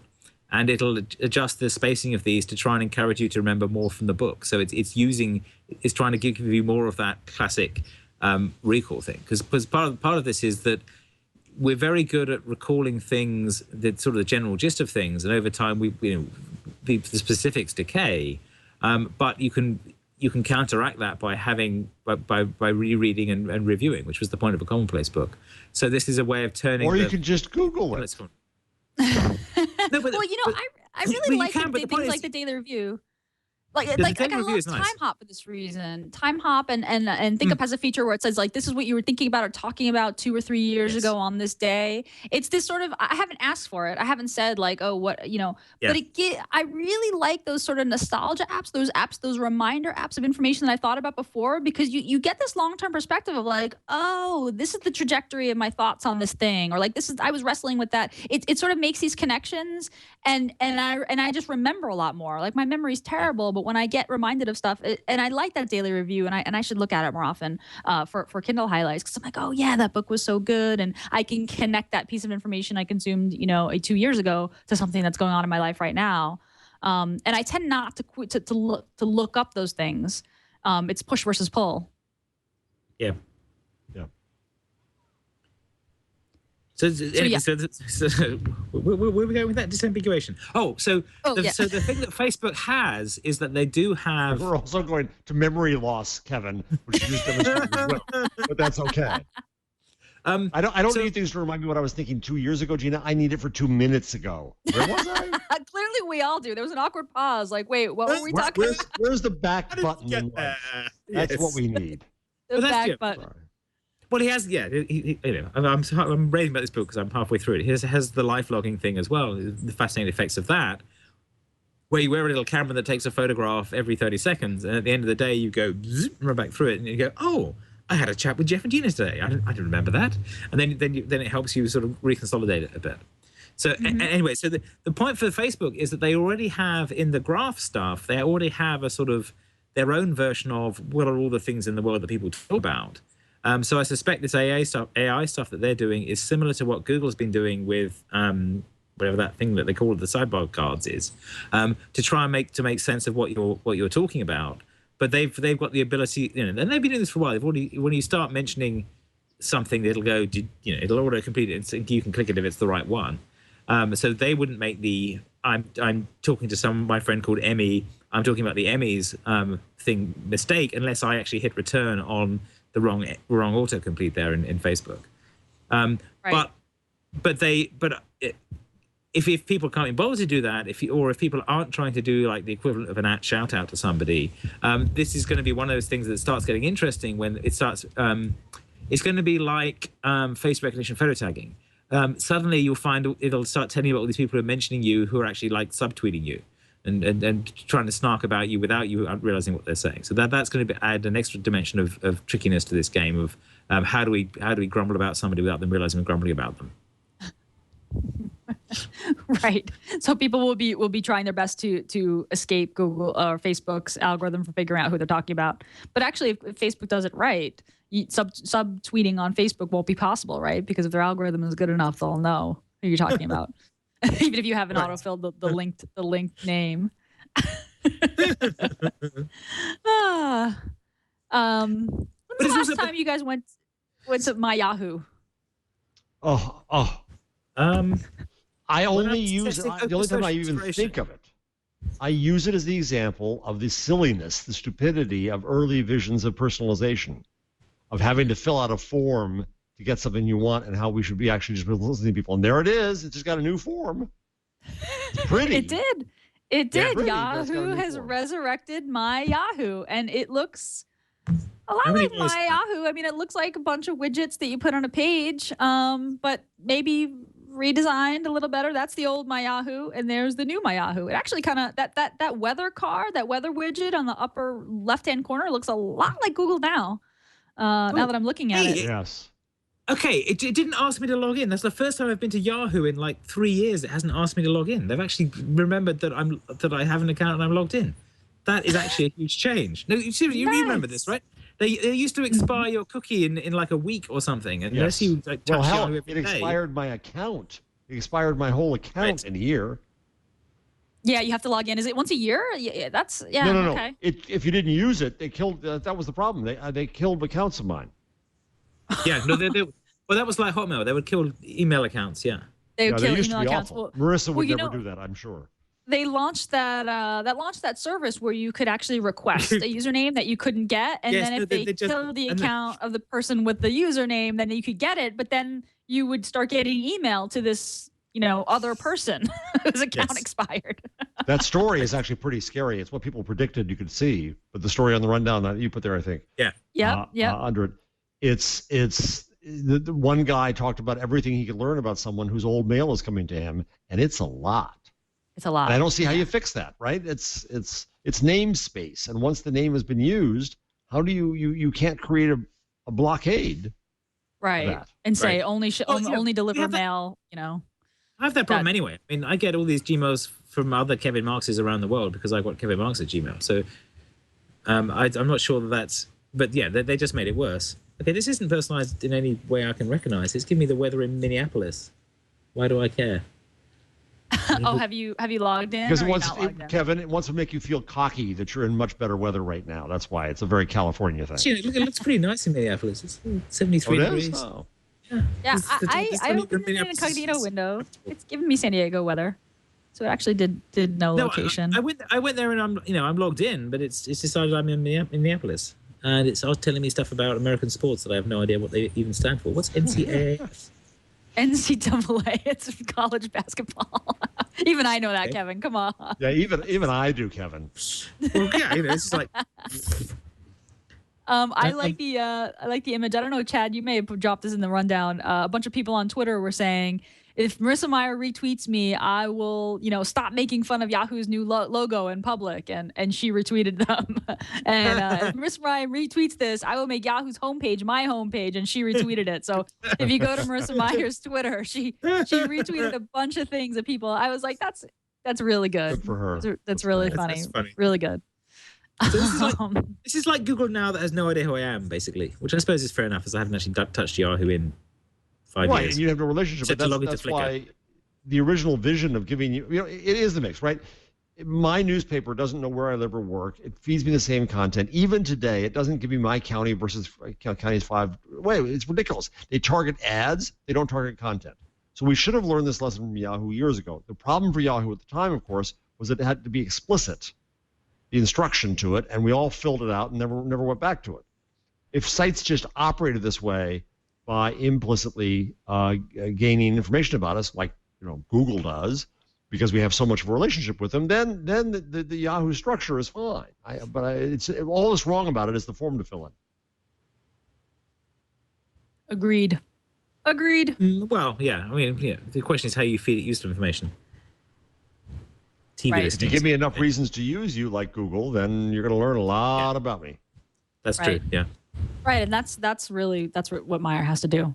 And I suppose the thing that Yahoo has done previously is they've let you log in with Google and with Facebook. So potentially that would mean that they could, if they could do an OAuth thing and get some more info and feed it into this. So that would make a bit more sense. So certainly in the past, Yahoo has spent a chunk of time trying to make some of this ID integration stuff work. So it may just be because I've got a really old account that I basically keep because it's my Flickr login. I'm just getting not much of anything because I'm not feeding them enough info. Yeah. Yeah, I mean, I actually use Flickr quite a bit, mostly to share just photos with my family because of the baby. That's really the only time. In fact, I should log into my Yahoo Mail because I don't want to lose my account. So you referenced this earlier, Jeff. Ballmer calls Google a monopoly. Jesus.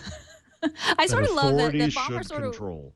Yeah, that authority should control. But, I got to tell you, I read the article. I don't see, this is on The Verge. I don't see the part, and I don't see the quote where he says that authority should control. I think that he said that, I do believe that Google's practices are worthy of discussion with competition authority. We have certainly discussed them with competition authority. So I guess that implies he thinks that monopoly they should control. Well, of course, they do this all the time. They've got a whole bunch of front organizations that go up and lobby, yes, they Congress to say Google is a terrible monopoly and should be regulated, and cookies should be banned, and do not track should exist, and whatever they feel like. They should. It's a terrible thing to sue people for certain kinds of patents, but not other kinds of patents, depending on whether you're the kind Microsoft is suing Google over or not. There's a whole pile of like sketchy crap that Microsoft get up to in this arena, and Google have their share of doing slightly annoying things too, but Microsoft have a real track record of being complete dicks about this. Oh, of course. But what I thought was interesting is that Ballmer was sort of self-congratulating Microsoft for being the only people who are trying to compete with Google. So asked by an analyst how Microsoft can attack Google's dominance in search and advertising, Ballmer explained, we're the only guys in the world trying with the Bing search engine. Doesn't he know much about China and Russia then, does he? Yeah, he doesn't. Touche. Should we be? Yeah, that's a very good point. But should we be worried that no one's trying to build search engines anymore? I mean, has Google basically just buttoned up? Do people not care about search anymore because Google's buttoned it up and now it's all about social? I think should we search care is that ready Bing for is next the only generation. other?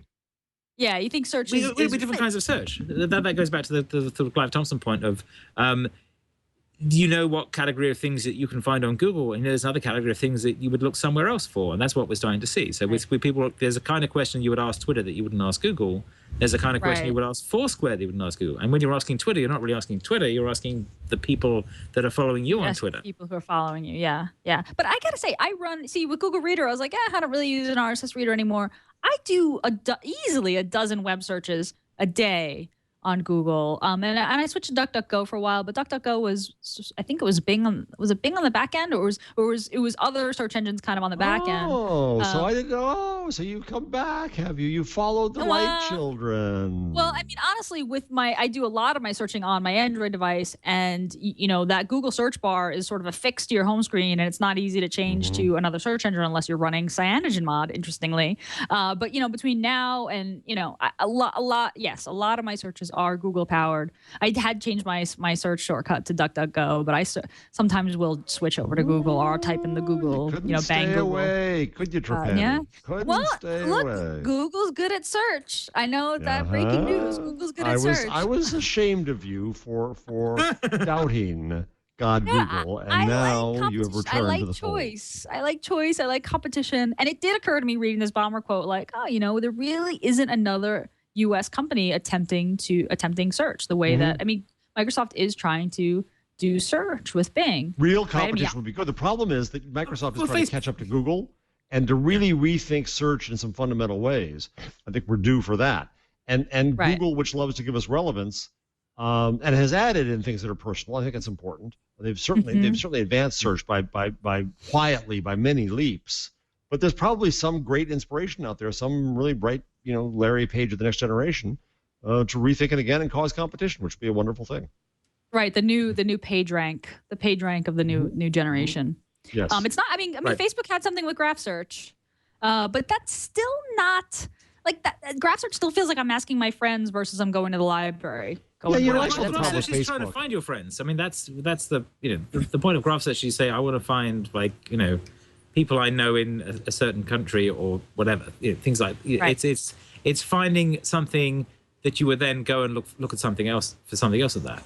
But there's places where you would say, okay, I want to search Yelp or I want to search Foursquare because I want to go out for dinner and I don't trust Google's reviews yet, and Google are trying to fix that. But you'd pick one of those over that.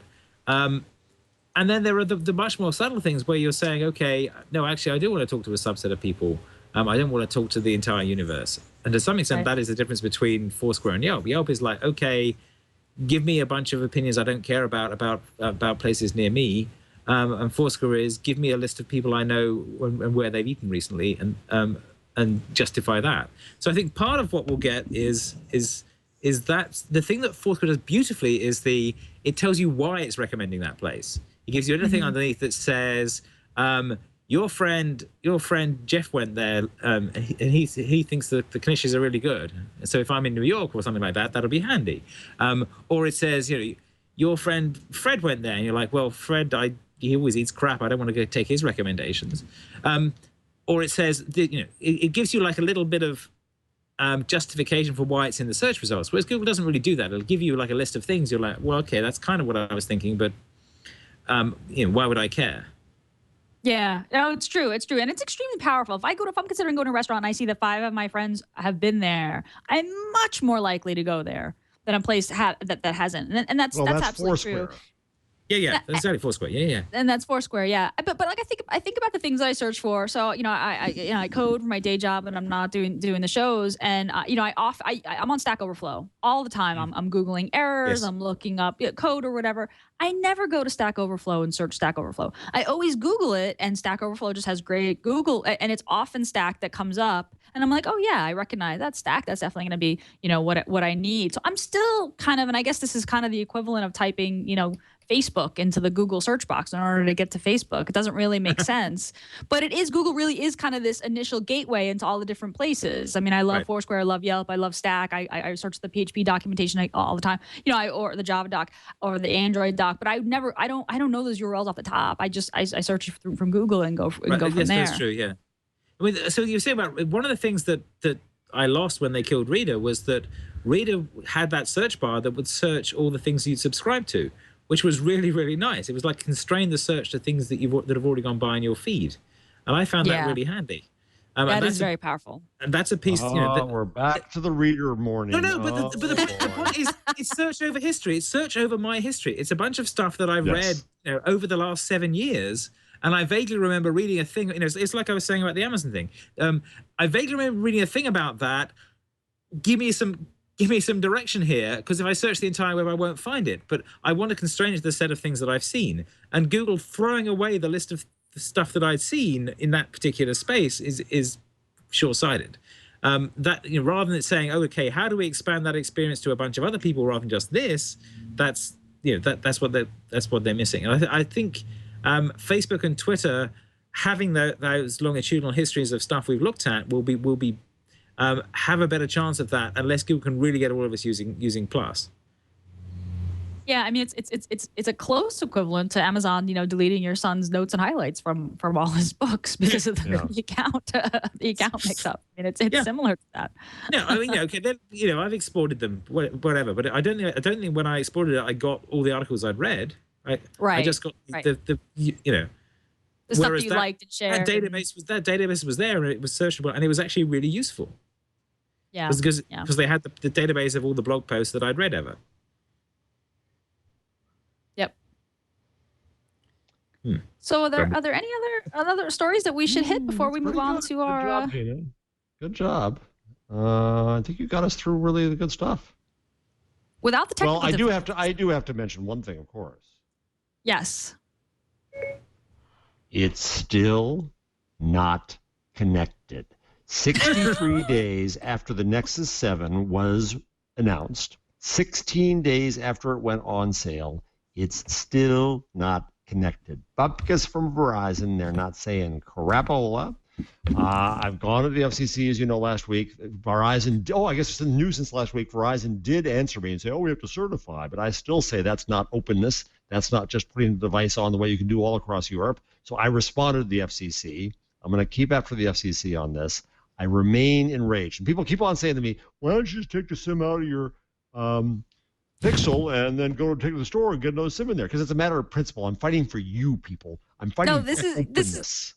this is the nerd answer, right? I think this was like episode 3 where you were Yes, talking about something and you said, Gina, aren't you bothered by this? I was like, no, because I'll be able to find a technical workaround, right? You'll hack around, Which is a really Yes. short-sighted view. So for them to say, hey man, just take out the SIM, use the T-Mobile, what's the big deal? Right? This is the flaw. This is a matter of principle. You're fighting the good fight. So has Verizon given a date, an estimated date, No, they just or said do they soon. just say soon? So I know what's going to happen. I really don't understand their end game. I really honestly don't, because at some point they're going to have to approve this. It's obviously certified. If they don't, then that kills the notion of openness, because it operates all around the world, including its competitors AT&T, T-Mobile. That's why there should be no certification. What we need here is a clarification from the FCC of the rules, because certification and openness don't match. If it's open, that means you can take any device that's been certified by the FCC that works on networks and put a SIM in it, and it should work automatically the way it does on AT&T, T-Mobile, and all across Europe and the rest of the world. And so it's the FCC rules are going to have to be clarified, thus changed, to say, no, Verizon, this is what openness means. OPEN, right? It's like Bill Clinton talking about the definition of is. They got to figure this out here. So I just want to give the update here. I'm going to continue fighting the good fight, people. Thank you, Jeff. Thank you, Jeff. You're welcome, Gina. We appreciate it.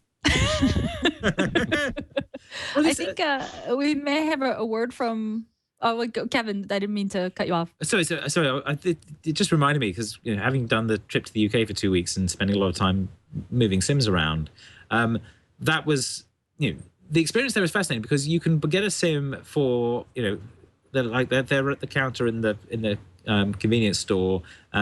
You can recharge them anywhere. You can buy cigarettes or chocolate. You can get a new SIM for a different provider, similarly anywhere there. All the phones are presumed to be unlocked. If they aren't unlocked, the official phone shop will say there's a guy around the corner, just go and talk to him, and he will download a hack from the net and exploit your phone and lock it for you.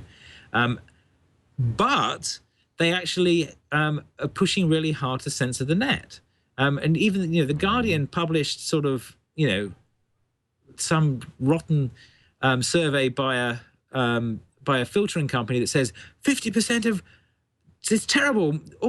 Almost 50% of Wi-Fi things aren't filtered. It's like, Jesus Christ, 50% of them are filtered? That's horrific. And I did find that there is this sort of strange culture of, no, we must censor the net to protect the British public from it. And I did find that, when I was using Wi-Fi places, some of them were blocking SSH and IRC and things, and really, and VPNs. Yeah. So there is a, so they have an openness on one layer, and then they have this sort of weird, as you say, lacking a First Amendment censorship thing going on there. Yes, exactly. And certain sites do not show up at all. If you go to that's appalling. If you go to Pirate Bay in the UK, then you get a I'm sorry, we've been told by the government you can't see this page on many of the ISPs. And the GCHQ is coming after you right now. Just stay there, sir. They'll be there soon. Still, yes. They're going to blow up your machine. Oh, speaking of which, Chad, would you mind just going to my Google Plus feed and look for the photo of Alan Rusbridger there? Rusbridger spoke in New York last week, and this is the editor of The Guardian. And as you remember, folks, the GCHQ, the NSA of the UK, how's that for a lot of initials, came in and destroyed Guardian laptops. Even though Rusbridger said straight out, this data from Edward Snowden is elsewhere. It's at the New York Times. It's in Brazil. This is really rather absurd. But they destroyed it. So Rusbridger was a great woman. He brought along a little, I think it was probably a, there it is. So that's what all the best dressed editors wear.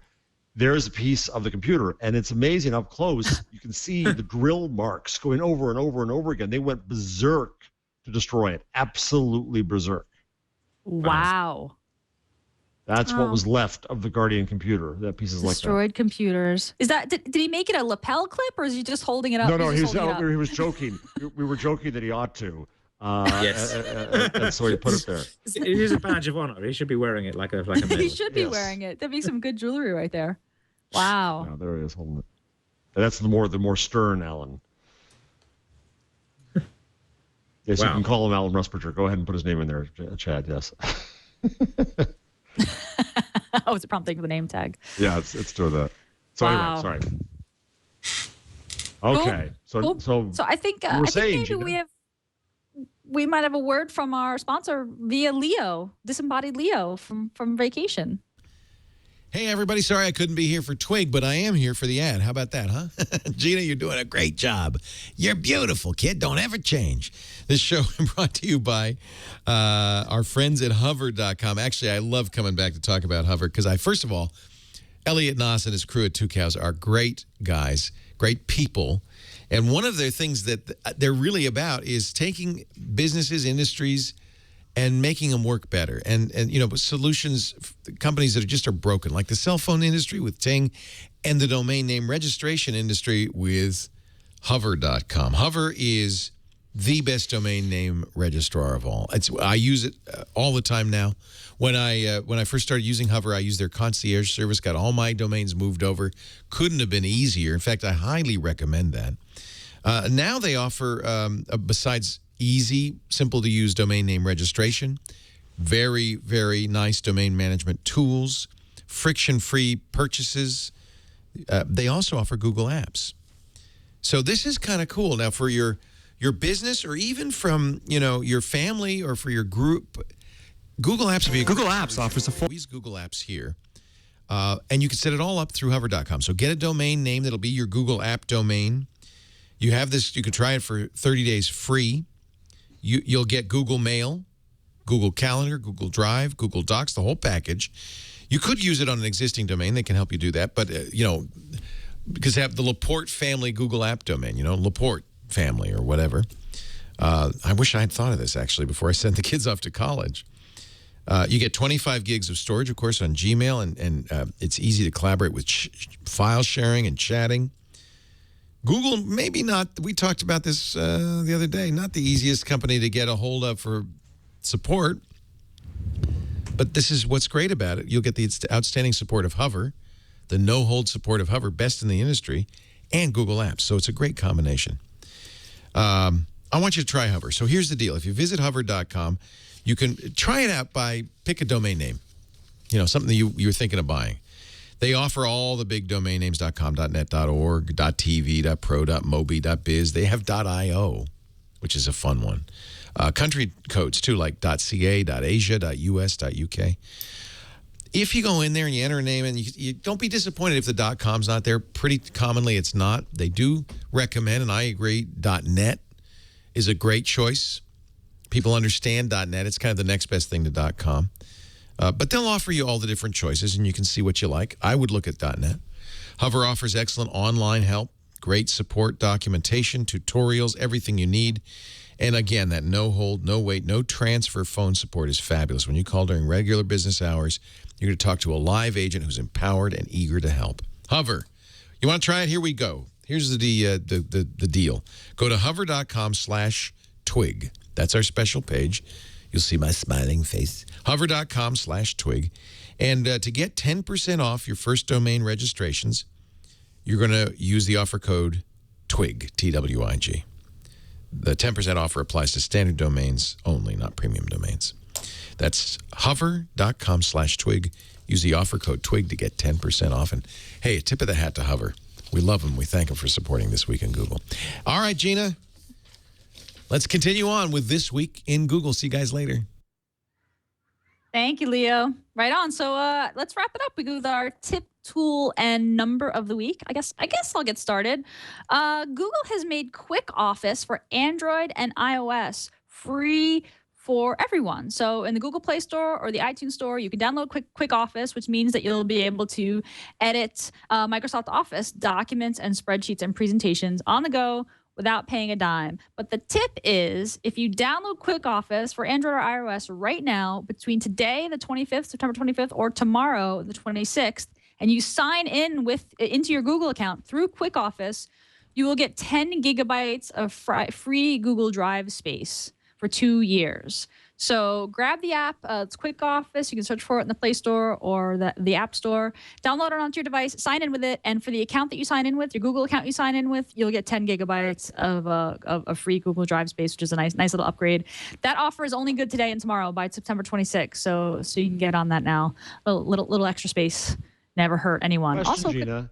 Quick Office Why is a don't pretty you good think app. Quick Office? Yeah, and why don't you think it's on as a Chrome app yet? Oh, that's a good question. That's a good question. Granted, they have docs, but if you could bring some of this functionality and the ability to easily edit Word docs and such that Quick Office has to a Chrome app that interoperates with your Drive, that'd be cool.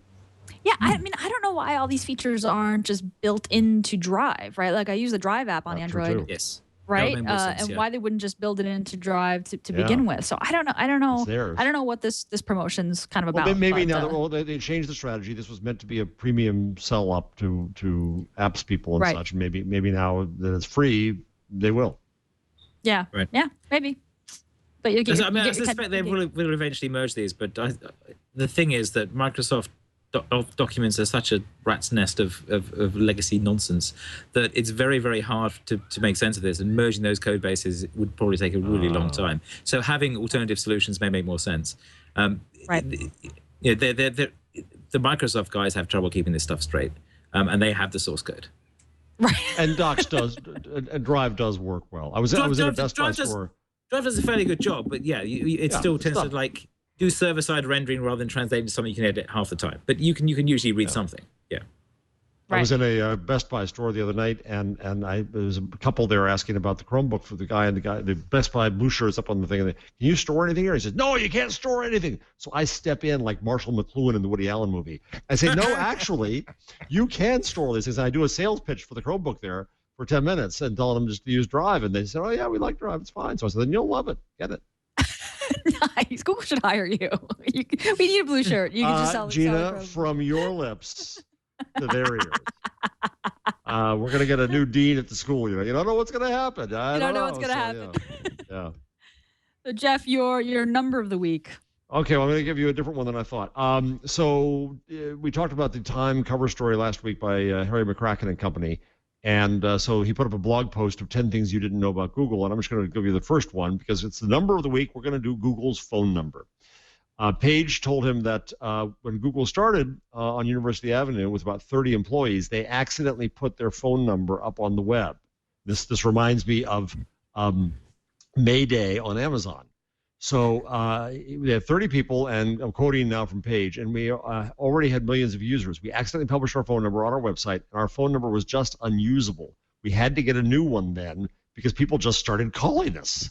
And there's only 30 of us. We couldn't even answer the phone for millions of people, but we could run a website. I think that shows you how shows you the incredible multiplication factors you get with technology. You can easily run a website for millions of people with a small group, but you can't run a phone number with that many people. So that's the number of the week, Google's phone number. I like it. I like it. That's a really good point. Who got the number next when they abandoned it? Yes. I must admit, I did watch The Internship on the flight over, and laughed out loud at the fact that the idea that one of their jobs was answering the phone for complaints for Google. Yes. Yes. Like, that was the funniest thing in the movie, which was like, oh, Google's going to do that. The impression that there were support people all there ready to answer your questions about Chrome, and yes. Oh, very cool. All right, Kevin, your tool. Well, I have two things. One that was like a follow-up from the previous thing, which just reminded me. So there's a tweet which I think I just threw in there, which is just amusing me because it was Nikesh Arora, who's the chief business officer for Google, tweeting out, "Help! I need to remove the contact lock on my phone. I don't have a UK credit card, and I can't find a T-Mobile store." It's like, I found 3 on Google, but maybe maybe his contact lock was bad enough he couldn't use search Google Maps. So that was, but the sort of slightly more serious link from that is the Open Rights Group link, which is blocked.org.uk, which is where you report the wrong things being blocked on your mobile phone. So if you are in the UK, and you try and do something and you find it's not working, go there and report it so that the open rights group can collate them and stop even more stupid censorship being imposed. And Kevin, I haven't seen Noter.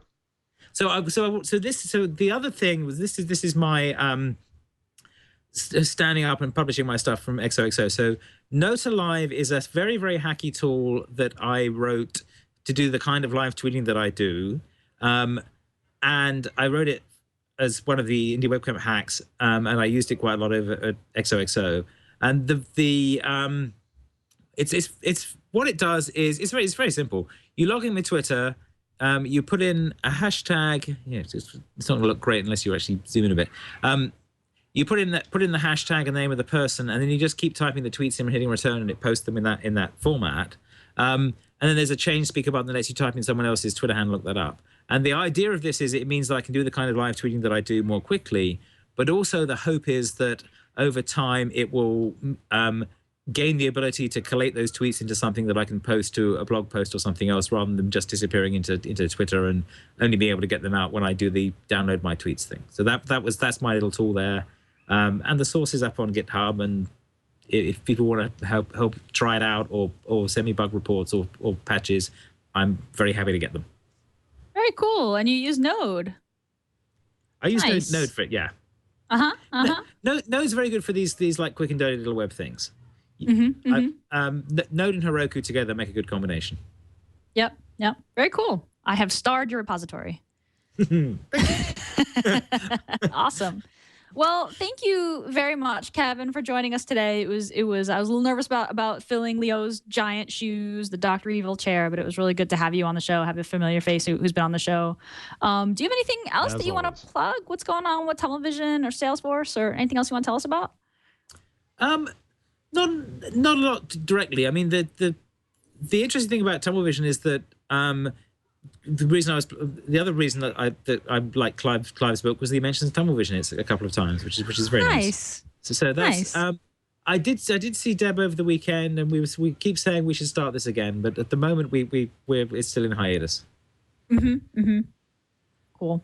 Well, thank you so much for joining us today, and Thank you, Jeff, thank you so much. It was a lot of fun as usual. Always wonderful. Great work, Gina. You kept things going at a pace, and we covered a lot. Thank you. Yeah, we did. Yeah, barring the Skype technical difficulties, it was a lot of fun. I don't feel like I totally filled the big chair, but we made it. I hope Leo's having a really, really good vacation. And I want people to know, I said in the chat room, there was a period in the beginning where Kevin and I talked a lot, which we normally do a lot, but we really talked a lot. Gina's Skype went down. That's why. So I thought we were quite we weren't smooth trying to shut her up. at keeping going. We do that very well, but that was a point where we were trying to vamp. Thank you very much. Thank you for doing that, because you were totally Cylon and you sounded like drowned robots. I couldn't understand anything, and I hung up, and then we were reconnecting on Skype. So thank you for filling that in, you guys. And yeah, no, they weren't. Kevin and Jeff were not blocking me out of the conversation. We've been known to do it, but that time we weren't. Well, thank you so much. We do This Week in Google every Wednesday at 1 p.m. Pacific, 4 p.m. Eastern. I don't know UTC off the top. But thank you guys. We'll be back next week. And thank you to Chad for doing an expert job switching the show as usual. Thank you, everyone. See you next week.